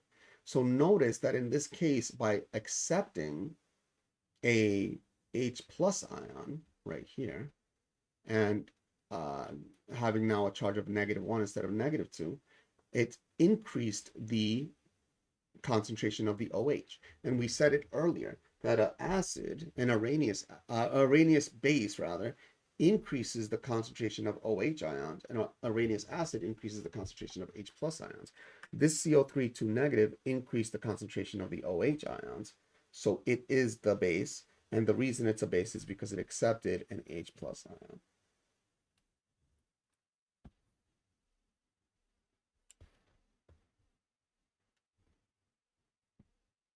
And by accepting that H plus ion, it increased the concentration of the OH minus. Number 50, the graph below shows the decay curve for a 20.0 milligram sample of a radioactive isotope. And we see the decay curve going from 20 all the way down to almost 0 in amount of time equal to, let's see, 2, 10, 20, 30, about 40 days, almost down to 0. What is the half-life of this isotope? So we have to look for the amount of time that it takes for half the isotope to disappear. And if we go from 20 at time 0 down to 10 mass at time about 8, that seems to be about the half-life. And we can confirm that it's a half-life by going down another half. If we go down to 5, we should be another half-life. 8 plus 8 is 16, and that's looking very good. Now the 2.5 is the harder one because we have to aim really well. But if we go there, right around there, actually, and that is 24. So the half-life does seem to be 8.0 days.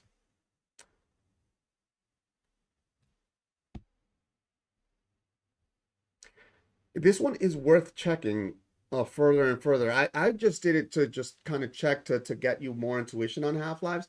But if you notice the 8.0 and the 8.7 are so close to each other, I think it's worth it. I think it's worth it to go ahead and check by going out further and further on half-lives. Like 8.7 times 2 ends up being 17.4 days, and 8.7 times 3 ends up being 26.1 days. And so we should actually be able to see that when we go further out. But in fact, we see when we go further out, the 3 half-lives occurs at 24, not 26.1. And the 2 half-lives occurs about at 15 and not 16 and not 17.4. With that, we actually get to celebrate two things. We got to celebrate getting a perfect B1. We just aced section B1, and we finally got the perfect the 65. We've officially passed this Regents because number 50 is the problem that gave us a 65 on this Regents. So we congratulations also on passing this Regents.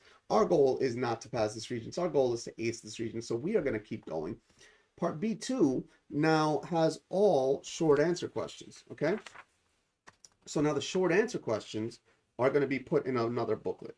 That said, and we could look at the booklet, we'll see that the booklet is not like totally, it's not totally necessary for us. So we won't be looking at it. If we look, let's see. The booklet is mostly just blank spaces. So, but the ones that we like really needed, like this one to create a graph, and this one I brought it into the test, so we don't have to worry about that. Let's minimize this, and let's go to number 51. Number 51, based on table F, identify one positive ion that forms an insoluble compound with an iodide ions at an aqueous solution. So we have to have a positive ion that forms an insoluble compound with an iodide ions in an aqueous solution. So let's look at table F. And now we have to look for the iodide ions. Those were harder to find. So let's look at the solubility guidelines. So they're soluble unless there's exceptions. So you see the ions, they react with certain with basically whatever they can react with. And then some of them are soluble and some of them are not. So the exceptions of solubility are here. So we have to look for the iodide ions, and here's the iodide ion right here. And so where is, what are the exceptions? Any of these, Ag plus or Pb2 plus or Hg2 plus is a valid answer. So Hg 2 plus or Pb lead 2 plus or gold Ag plus. Any of those three answers that you gave would be a full credit answer. Now, part of B2 means that now we're going to have multi-part problems. 52 through 54 are based on the information below and our knowledge of chemistry. The number of subatomic particles in 4 different atoms represented by letters L, M, Q, and R are shown below. Number of protons, number of neutrons, number of electrons. Okay, state the number of valence electrons in an atom of M in the ground state. 33. M has 33 protons, so it has 33 neutrons. Okay, 33 electrons. And if we go to the, if we go to the reference table, 33 protons is there it is, arsenic. Okay, so the number of electrons in its valence shell is 5. Okay, so the answer to this is how many electrons? So this is arsenic, and the answer to this, the number of electrons that it has in its valence shell is 5. Compare the mass of a proton in an atom R to the mass of an electron in atom R. Okay. So they just want a comparison, which one's bigger, which is smaller. So but protons are more than 1,000 times more massive than electrons. So the proton is more massive than electron.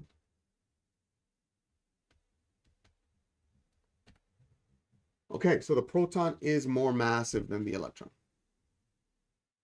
Number 54, write the 2 letters from this table that represents atoms that are isotopes of the same element. isotopes of the same element means that the number of protons is the same.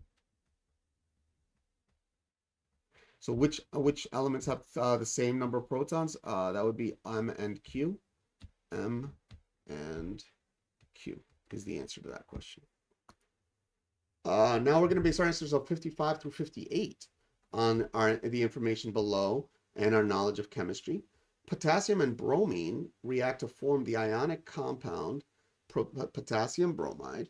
Now number 55, compare the radius of potassium ion in the ground state to the radius of the potassium atom in the ground state. So we're comparing the radius of the potassium ion to the radius of the potassium atom. So if we we should go to the reference table for this to notice that potassium is it's a metal, right? So it is more likely to donate an electron. And in fact, that's the only oxidation state that's available on this reference table. So it donates one electron. And when it donates one electron, it has fewer electrons. So the outer shell is just gone, okay? So making the radius smaller. But not only is that making the radius smaller, but now that there's just fewer electrons, those electrons are more forcefully bound to the nucleus. So that will also have the effect of shrinking the ion. Drop my papers. And so the potassium ion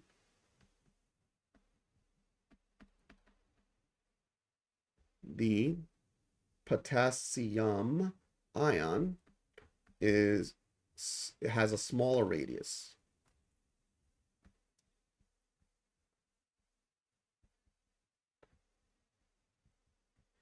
Than the radius of the potassium ion. You don't have to say all that, so I for the sake of, but you can. You could say that the potassium ion has a smaller radius than the radius of the potassium ion atom. There we go, in the ground state.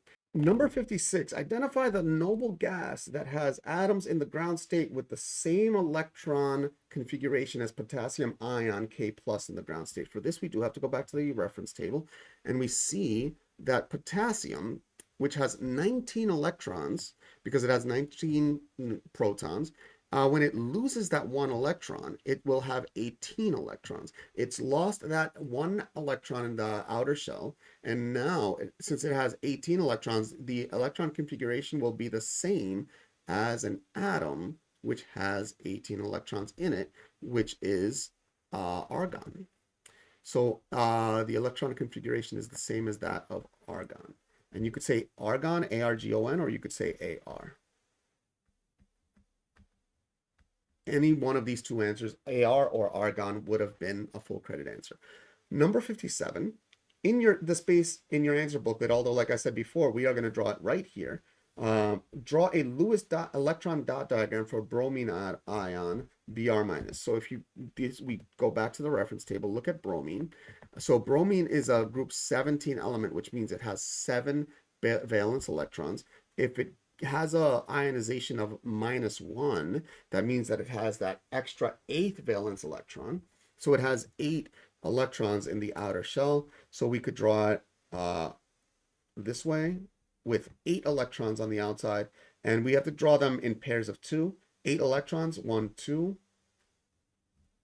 1, 2, 3, 4, 5, 6, 7, 8. And there we go. We should also put the -1 here. Okay? Just to make sure that we get the credit. We could put -1, we could put the minus there. But either way, that's a full credit answer. Number 58, identify the type of bonding in a sample of solid potassium. Potassium is a metal, and metals do bond. They have a metallic bond. So metallic bond is the answer. And so what is a metallic bond? The atoms in the sample of a metal come together, and they bond with each other, but the way they bond to each other is not like an ionic um bond where the electron literally hops from one element to the other, and then the opposite of traction, the opposite charge attraction between the two elements forces them together. Or it's also not a polar or non-polar covalent bond where the electrons are shared either equally or unequally. And a metallic bond, the electrons actually are not shared between two or more of the atoms, that they're shared among the entire sample. So the electrons actually just are free to swim, and the electron that is in one place at one moment might be in a totally different place on the other side of the sample at another moment. So it's a sea of electrons. Okay. That said, it's as we said, it's a metallic bond. Now we're going to base our answers to 59 through 60 on our knowledge of chemistry and, of course, the information below. It says hydrogen sulfide, H2S, is and water, H2O, are both molecular compounds. Number 59 says, state in terms of valence electrons why the bonds in a molecule of hydrogen sulfide are covalent. Instead, in terms of valence electrons. So do remember that the sulfide, the sulfur from the reference table, the sulfur is right over here, same group as oxygen, so it reacts in the same way with hydrogen as oxygen does. So you got a sulfur, and you got a hydrogen, and you got a hydrogen. And this bond is covalent in the sense that it's these two electrons in this bond. Each bond is two electrons. So there's two electrons here. There's two electrons here. Okay. And they're shared with the two atoms. So you could say the bonds are covalent because electrons are shared in the bonds.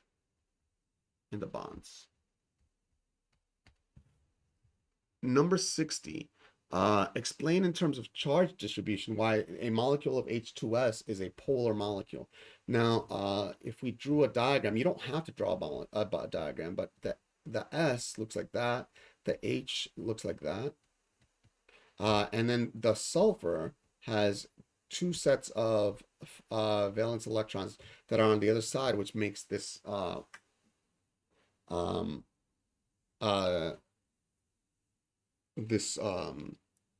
molecule polar. It's got a negative side and a positive side. Okay. And so the molecule is polar. Oh, and where's the negative? Where, if the negative side is on top, where's the positive side? The positive side is here. So I don't want to confuse you and make it look like those electrons that I just labeled are or the positive side that I just labeled are actual electrons. So I'm just going to draw positive, or you know what? Let me just write the word positive. Positive and positive. So we could say that the molecule, the H2S, is polar because it has an uneven distribution of charge.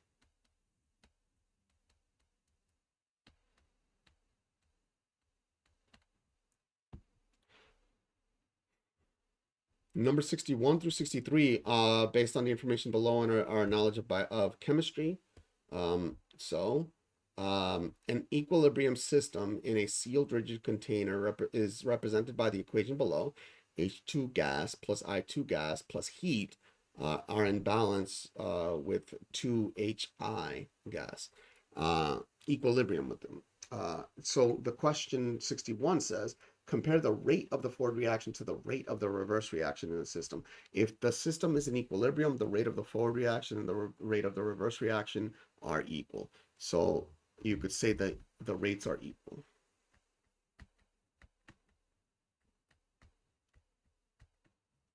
An example in which the rates are not equal would be like if you added H2 gas and then you maybe cooled it down, and maybe you added I2 gas, so both of them are there but they're not reacting, and then you just added heat and then they started reacting.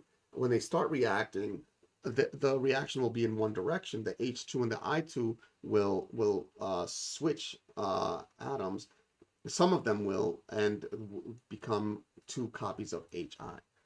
So that will be in one direction, but eventually the rate the um, system reaches an equilibrium, and in that equilibrium, it's not that nothing is happening. Actually, forward reaction is happening, and the reverse reaction is also happening, but they're just happening at exactly equal rates.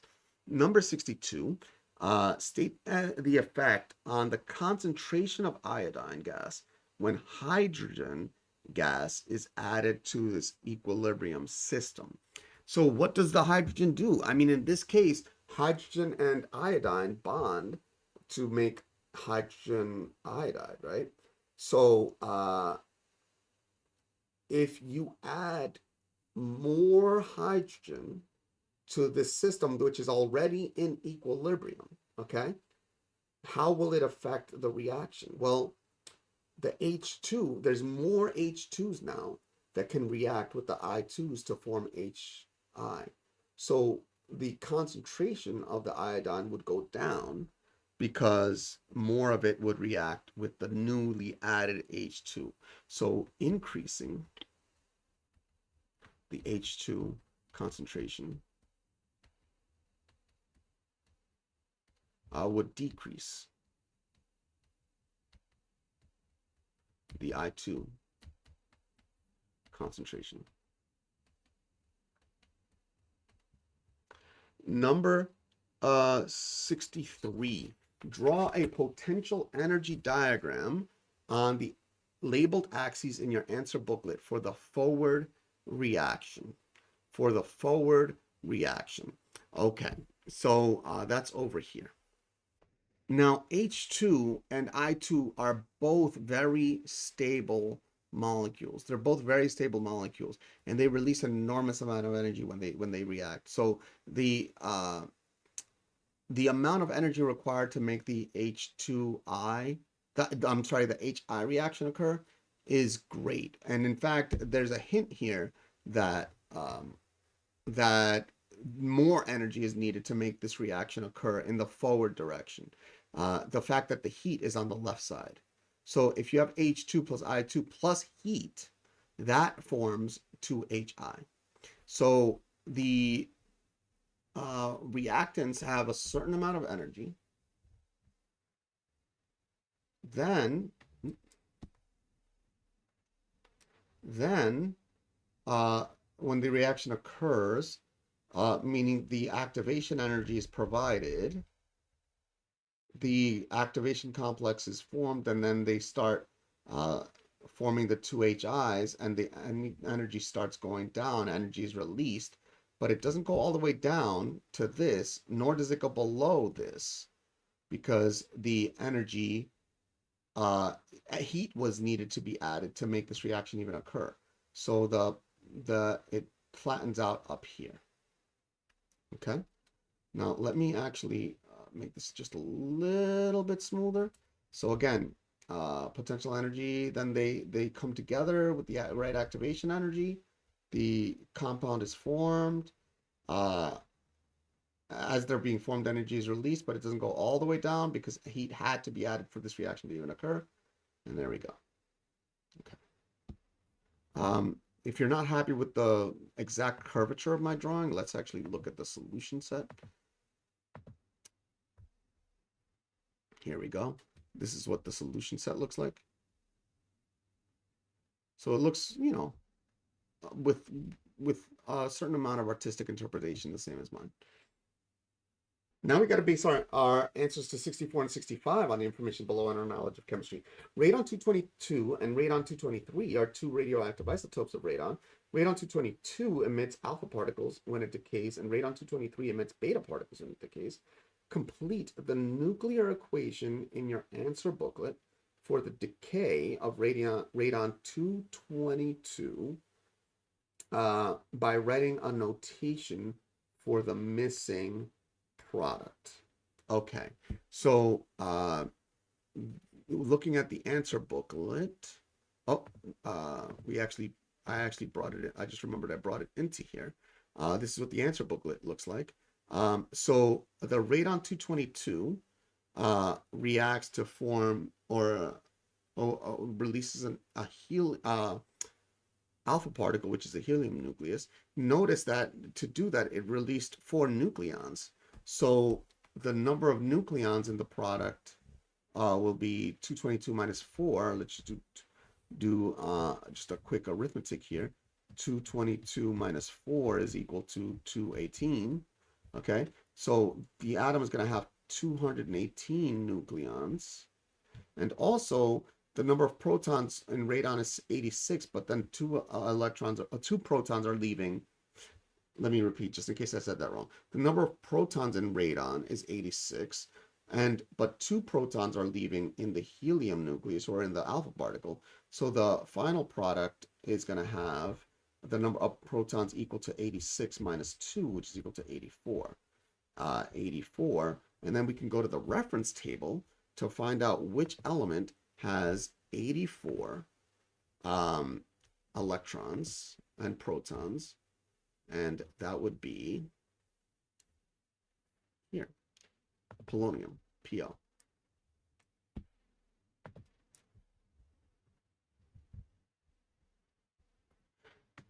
Any answer equivalent to this is perfectly fine. Okay, you could say polonium 218, PO 218, 218 PO, or 21884 PO. I think the best way to do it is 21884 PO. And with that, we actually just got a perfect B2. And number 70, which is coming up on the next page, is going to give us an 80 on this Regents. So we haven't yet gotten to an 80 on the Regents, but we are almost there. We just got a perfect B2. We got a perfect part A. We got a perfect B1. We got a perfect B2. Part C is the final part of this test. And this one is very similar to the B2s. It's just short answer questions, but a little bit more involved. Okay, so now we're going to base our answers to 66 to 69 on the information below and our knowledge of chemistry. Chlorine, phosphorus, and sulfur are 3 elements located in period 3 of the periodic table that have been used to produce important compounds for agriculture. Number 66, identify the element classification of these 3 elements. So chlorine, phosphorus, and sulfur, we should go to the reference table, and let's go to the reference table, and we see chlorine, we see phosphorus, we see sulfur.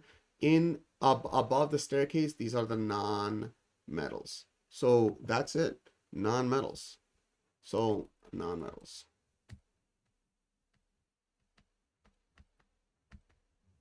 Okay. Number 67, determine the mass number of an atom of sulfur that contains 18 neutrons. So back to the reference table. And now we know that 18 neutrons plus the number of protons in sulfur. Sulfur is the 16th element, so sulfur has 16 protons, and that's equal to, using our calculator. Go ahead and use the calculator. Don't be ashamed to struggle with arithmetic. 34. This is not an arithmetic test. This is a chemistry test. So if you say 34, you got the right answer.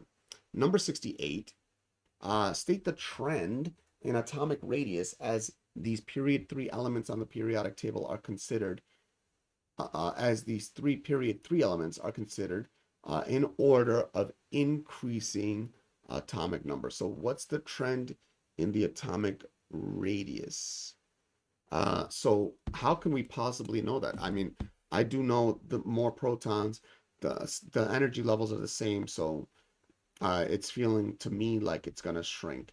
But we need to actually go to the reference table, and we could actually determine it from here. Here's phosphorus, sulfur, and chlorine. And look at the radii. So phosphorus, sulfur, and chlorine right there. Okay. 15, 16, 17. And we go here at the end of the table. If we look at the end of the table is atomic radius. So we look at the end of the table and we say 109 to 104 to 100. That's a decrease. So as the atomic number increases, the atomic radius decreases.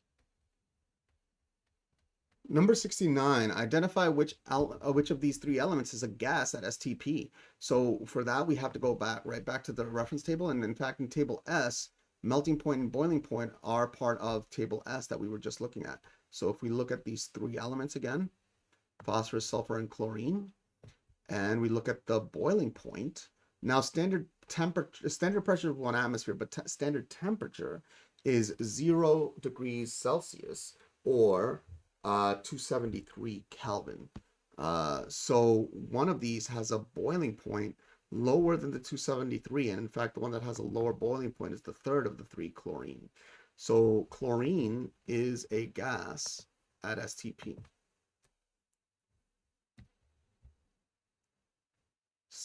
CHLORINE. Okay. Now we're going to base our answers to which one is that's going to give us the 80? Number 70. Okay. So one more problem is going to give us the 80. And we're going to base our answers to 70 to 72 on the information below and our knowledge of chemistry. Silicon carbide, SiC, is a compound used for making sandpaper and for cutting and polishing metals and glass. The balanced equation below represents the production of silicon carbide.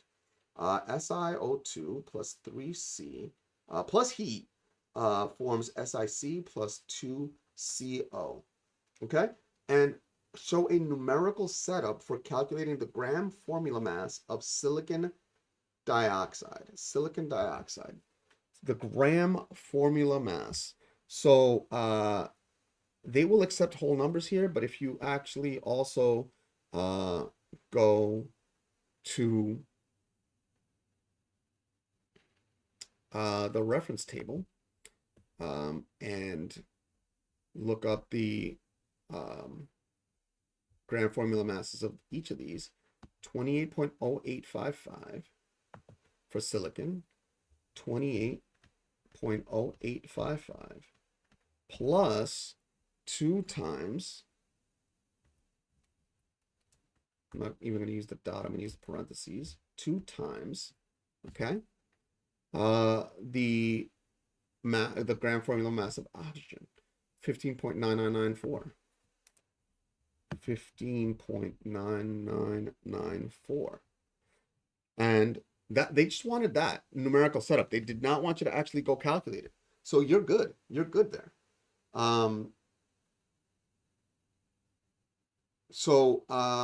Okay, write a chemical name for the product CO in the equation. CO is carbon monoxide.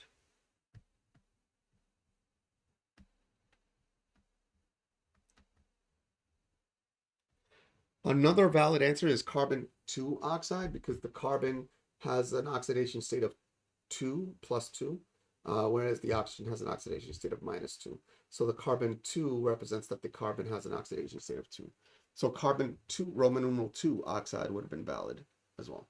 But carbon monoxide is a very commonly discussed chemical in chemistry. So there's good. Number 72. Determine the number of moles of carbon that are required to produce 4.0 moles of silicon carbide. You need 4.0 moles here. Okay, so let's see if we could balance this equation. So we have SiO2 plus 3C plus heat forms SiC plus 2CO. Now we need 3 of these silicon carbides times 3 So, and they asked how many carbons. This is actually a nice, easier question because the carbon appears exactly once on the left side. It's here. So, I'm sorry, not times 3, 4 moles. We have to produce 4 moles. So times 4. Um, and so here, carbon appears only once on the left side. So uh, the carbon um, can the amount of carbon can be multiplied directly by 4 without having to worry about whether a carbon appears anywhere else. And 3 times 4, 3 moles times 4 moles, 3 moles, well, 3 times 4 moles is 12 moles. So if you just say 12 moles, you've got full credit on that. And we've been having an 80. So on number 70, we got that 80. So now we're just aiming for a 90 and then 100, which is great. We're basing our answers to 73 to 75 now on the information below on our knowledge of chemistry. At standard pressure, a student heated a 120 gram sample of H2O at negative 25 Celsius until the entire sample boiled for 4 minutes. This process is represented by the heating curve below. During this laboratory activity, appropriate safety equipment was used and safety procedures were followed. And I see the temperature, negative 25 to 0, flat from 0 up to 100, and then flat. Identify the physical change that takes place during the interval BC of heating. So at negative 25 Celsius, water is ice. So as the temperature is increasing, the water ice gets to 0 degrees Celsius and then it starts to melt. So melting is the process. Okay? Solid to, they would have also accepted solid to liquid. Okay? Number 74, state what happens to the average kinetic energy of the molecules in H2O sample during the interval CD. So the temperature is going up. So, and the temperature is a measure of the average kinetic energy. Since the temperature is going up, the average kinetic energy is going up. So the average kinetic energy is going up, or say increases. Number 75, determine the quantity of heat absorbed when a 120 gram sample of water boils away completely at its boiling point. The quantity of heat absorbed when a 120 gram sample of water boils completely at boiling point. So each gram is going to absorb a certain amount of heat. So it's going to be 120 times something. So this sounds like a formula. And I'm betting that it's going to be at the end. Let's see, the heat of fusion and the heat of vaporization formula. MHV. So we got Q equals MHV. Q is equal to MHV. So we got 120 grams. And then the HV, that is another reference table question. So the question is, what is the heat of vaporization of water? The heat of vaporization of water. Oops. The heat of vaporization of water. There it is. Table B. The heat of vaporization of water is 2260 joules per gram. So 2260 joules per gram. And then we get an answer. The gram units cancel, and we get an answer of, according to our calculator, 271 200 joules. If you wanted to preserve significant figures, you could do 271,000, or you could do 2.71 times 10 to the 5th joules also, but this is the answer. And we're cruising on this test, which is really exciting. 76 to 78 now are going to be based on our knowledge of chemistry and the information below. The structural formulas of 2 of the 3 isomers of pentane and their boiling points at standard pressure are shown below. So pentane and dimethylpropane.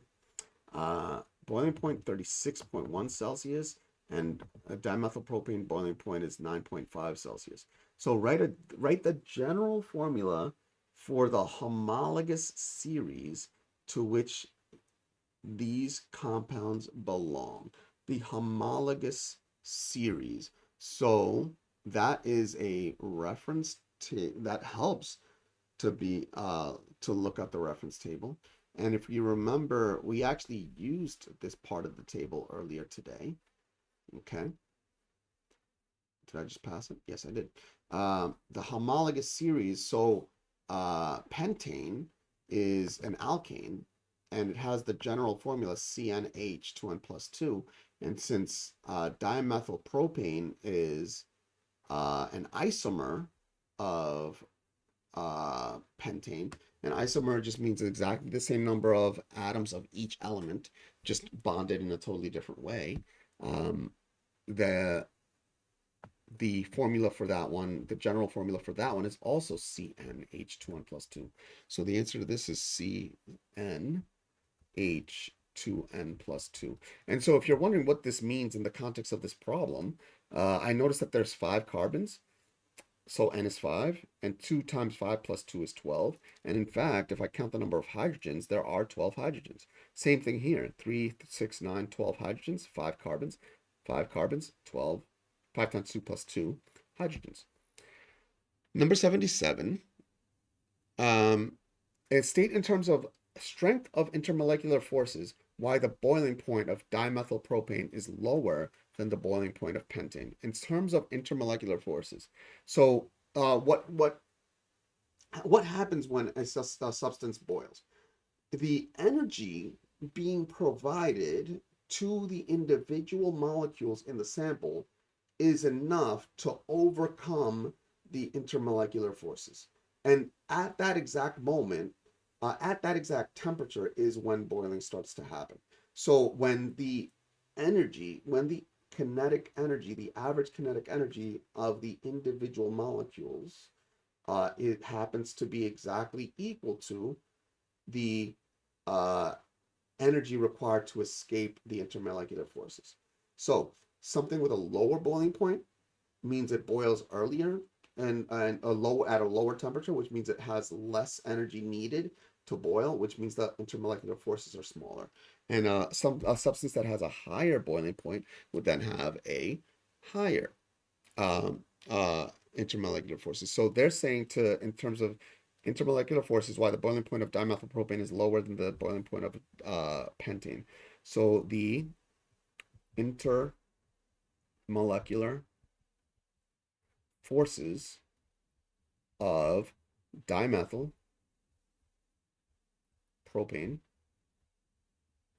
are lower. The boiling point is lower, so the intermolecular forces are lower than the intermolecular forces of pentane. Number 78. In the space in your answer booklet, we're just going to draw it right over here. Draw a structural formula for the third pentane isomer, 2-methylbutane. 2-methylbutane. So bute on the reference table has the prefix bute has is 4. So butane is going to have 4 carbons in a row in a chain. Since it's an isomer of these, I know that all the bonds are going to be single bonds, and it's going to be 2-methyl. 2-methyl means that there's a methyl group on the second carbon. So there's a carbon coming right out of there. And then the rest, all of these then have hydrogens coming out of them. And notice that all the carbons have single bonds. So each carbon has to have 4 bonds coming out of it. And believe it or not, they accept this as the answer, but you could also just put the H's in there.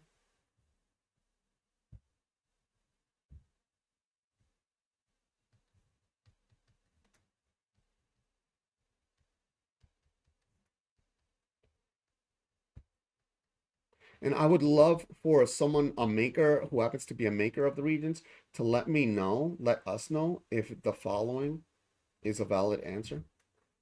Just that. Just that. I would love to know if just that is a valid answer. But that said, we're going to move on to number 79 through 81. Number 79 through 85. This is the last page of the Regents. We are literally there. So I'm super excited. You're about to get an A on this Regents. And so I'm super excited for you. And number 79, the very next question is going to give us that 90. And then the next 6 problems is going to get us to the 100, which is super exciting. We're going to base our answers to 79 through 81 now on the information below and our knowledge of chemistry. In a laboratory activity, a student constructs an electrochemical cell. The diagram and the ionic equation below represents this cell and the reaction that occurs. During this laboratory activity, appropriate safety equipment is used and safety procedures are followed. And I see the voltaic cell, the voltmeters up here, a zinc electrode and a magnesium electrode. Okay, and a salt bridge. State the number 79. State the form of energy that is converted to electrical energy in this type of cell. The form of energy is electrical. I'm sorry, it's not electrical. It's chemical potential energy. So electrons that had a higher energy are passed through the wire and go to the other side. Okay. Now state in terms of the electrodes, the direction of electron flow in the external circuit when the cell is operating. So we need to go to the reference table. And on table S, we see magnesium over here and zinc down here. Now we see here that magnesium has a first ionization energy of 738, which means it requires less energy to release that very first electron, and of course, and likely also the second electron. So then, but the important thing is the first electron, and then the zinc has a first ionization energy of 906 kilojoules per mole. Since the first ionization energy of the magnesium is lower, it's more energetically advantageous for the magnesium to release an electron, and that which would go up the wire to the zinc electrode. So the question was that in terms of electrodes, the direction of electron flow in the electron circuit when the cell is operating, so the electrons would flow from the magnesium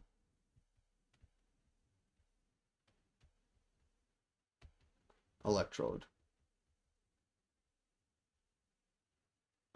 to the zinc electrode.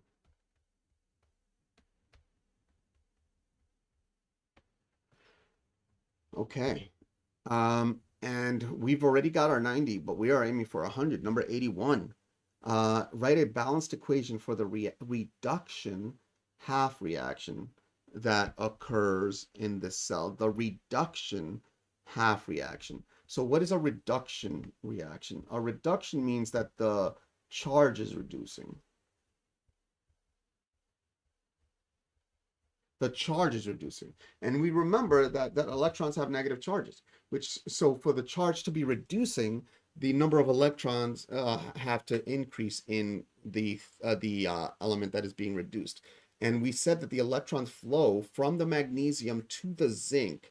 So the zinc is gaining electrons. And how does it gain electrons? Well, the ions in the zinc uh, aqueous, the aqueous zinc solution, are those zinc ions are gaining an electron and then bonding to the zinc electrode. So the charge is reducing. So from of a zinc from a +2 down to a 0. So Zn 2 plus, and you could give the aqueous here, AQ, plus 2 electrons forms Zn solid. Or you could do also Zn 2 plus 2 electrons forms Zn. And we are at the last collection of problems, 82 to 85. On number 85, we're going to write down our last little character. We're going to pick up the mic, we're going to drop the mic, and we're going to congratulate ourselves for getting 100 on this Regents. No, we're going to base our answers to 82 to 85 on the information below and our knowledge of chemistry. During a titration, 11.1 milliliters of hydrochloric acid, HCl, is exactly neutralized by 33.3 milliliters of 0.10 molar sodium hydroxide, NaOH. During this laboratory activity, appropriate safety equipment is used and safety procedures are followed. Number 82. Identify the positive ion present in the HCl aqueous. They would have allowed H3O plus. That's important to know that when you have an acidic solution or a basic solution, there are H3O pluses or H pluses in there. If they would have accepted H plus, but if you wanted to be like hyper accurate, the H plus is so reactive that it immediately reacts with the water to form H3O plus. So H3O plus or the hydronium ion would have been accepted. Or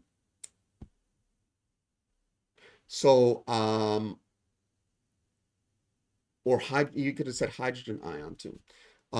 Number 83, 3 problems away from the final mic drop.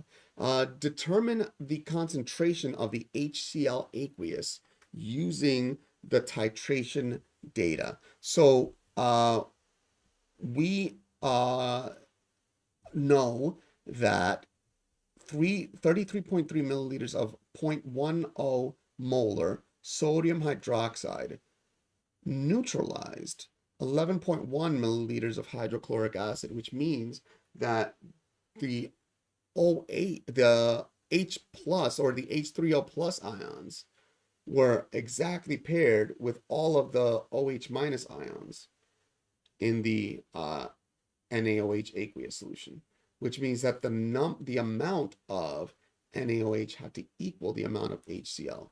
So how can we do this? We could say that the 33.3 milliliters of the 0.10 molar sodium hydroxide NaOH, so 0.10 moles per liter, that's equal to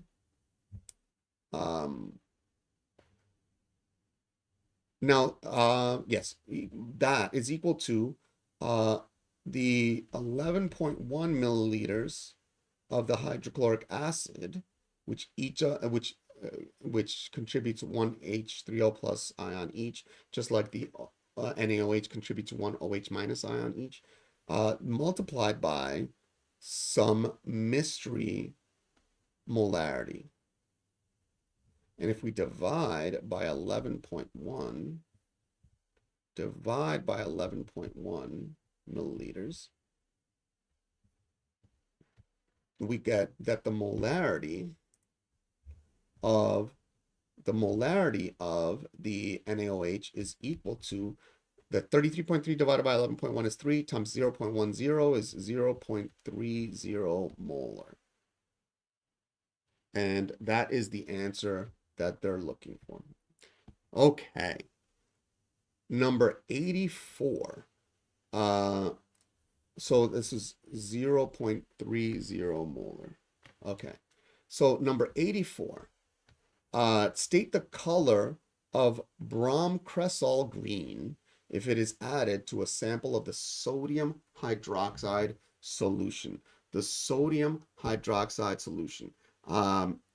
Let's go to the reference table. The word again was bromcresol green. So let's go back to that reference table again. Bromcresol green. Where'd it go? Bromcresol green. Okay. So it's added to the NaOH, which has a basic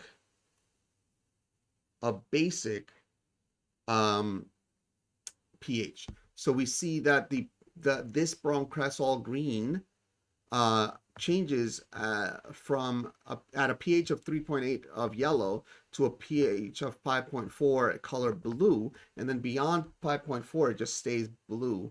The NaOH is basic with a pH greater than 7, so definitely greater than 5.4. So the concentration or the color of the bromcresol green is blue. Maybe I should have written that in blue. There we go. Now, number 85.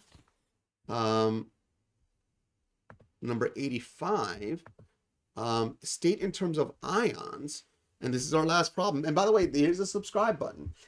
Listen, I do this for free. But part of the reason I do it for free is to benefit you and to provide just a free arm of my tutoring business, JuanTutors.com. So if you do need tutoring, feel free to visit JuanTutors.com or feel free to tell your parents. I tutor personally. I tutor math. I tutor physics. I occasionally tutor chemistry if I'm begged. I just hired an awesome chemistry tutor. Shout outs to Sean. So if you're interested in chemistry tutoring, please let him know. Let me know, and we could get you guys connected. And I have a lot of tutors. They're Spanish tutors, English tutors, history tutors. So yeah, check it out. That said, let's go to number 85. We are winning with this perfect grade on this Regents. State in terms of ions why a sample of the 0.10 molar NaOH is a good conductor of electricity. So what is electricity? Electricity is the flow of electrons through a wire, but those electrons can be carried by ions as well. So the aqueous solution of NaOH, the ions in the NaOH aqueous solutions, Na plus and OH minus, are able to move freely. Move freely. We're about to drop the mic in the solution and put a period, end of sentence, pick up the mic, drop the mic. We are done. We got a perfect 100 on this Regents. Congratulations. I'll see you in the next video.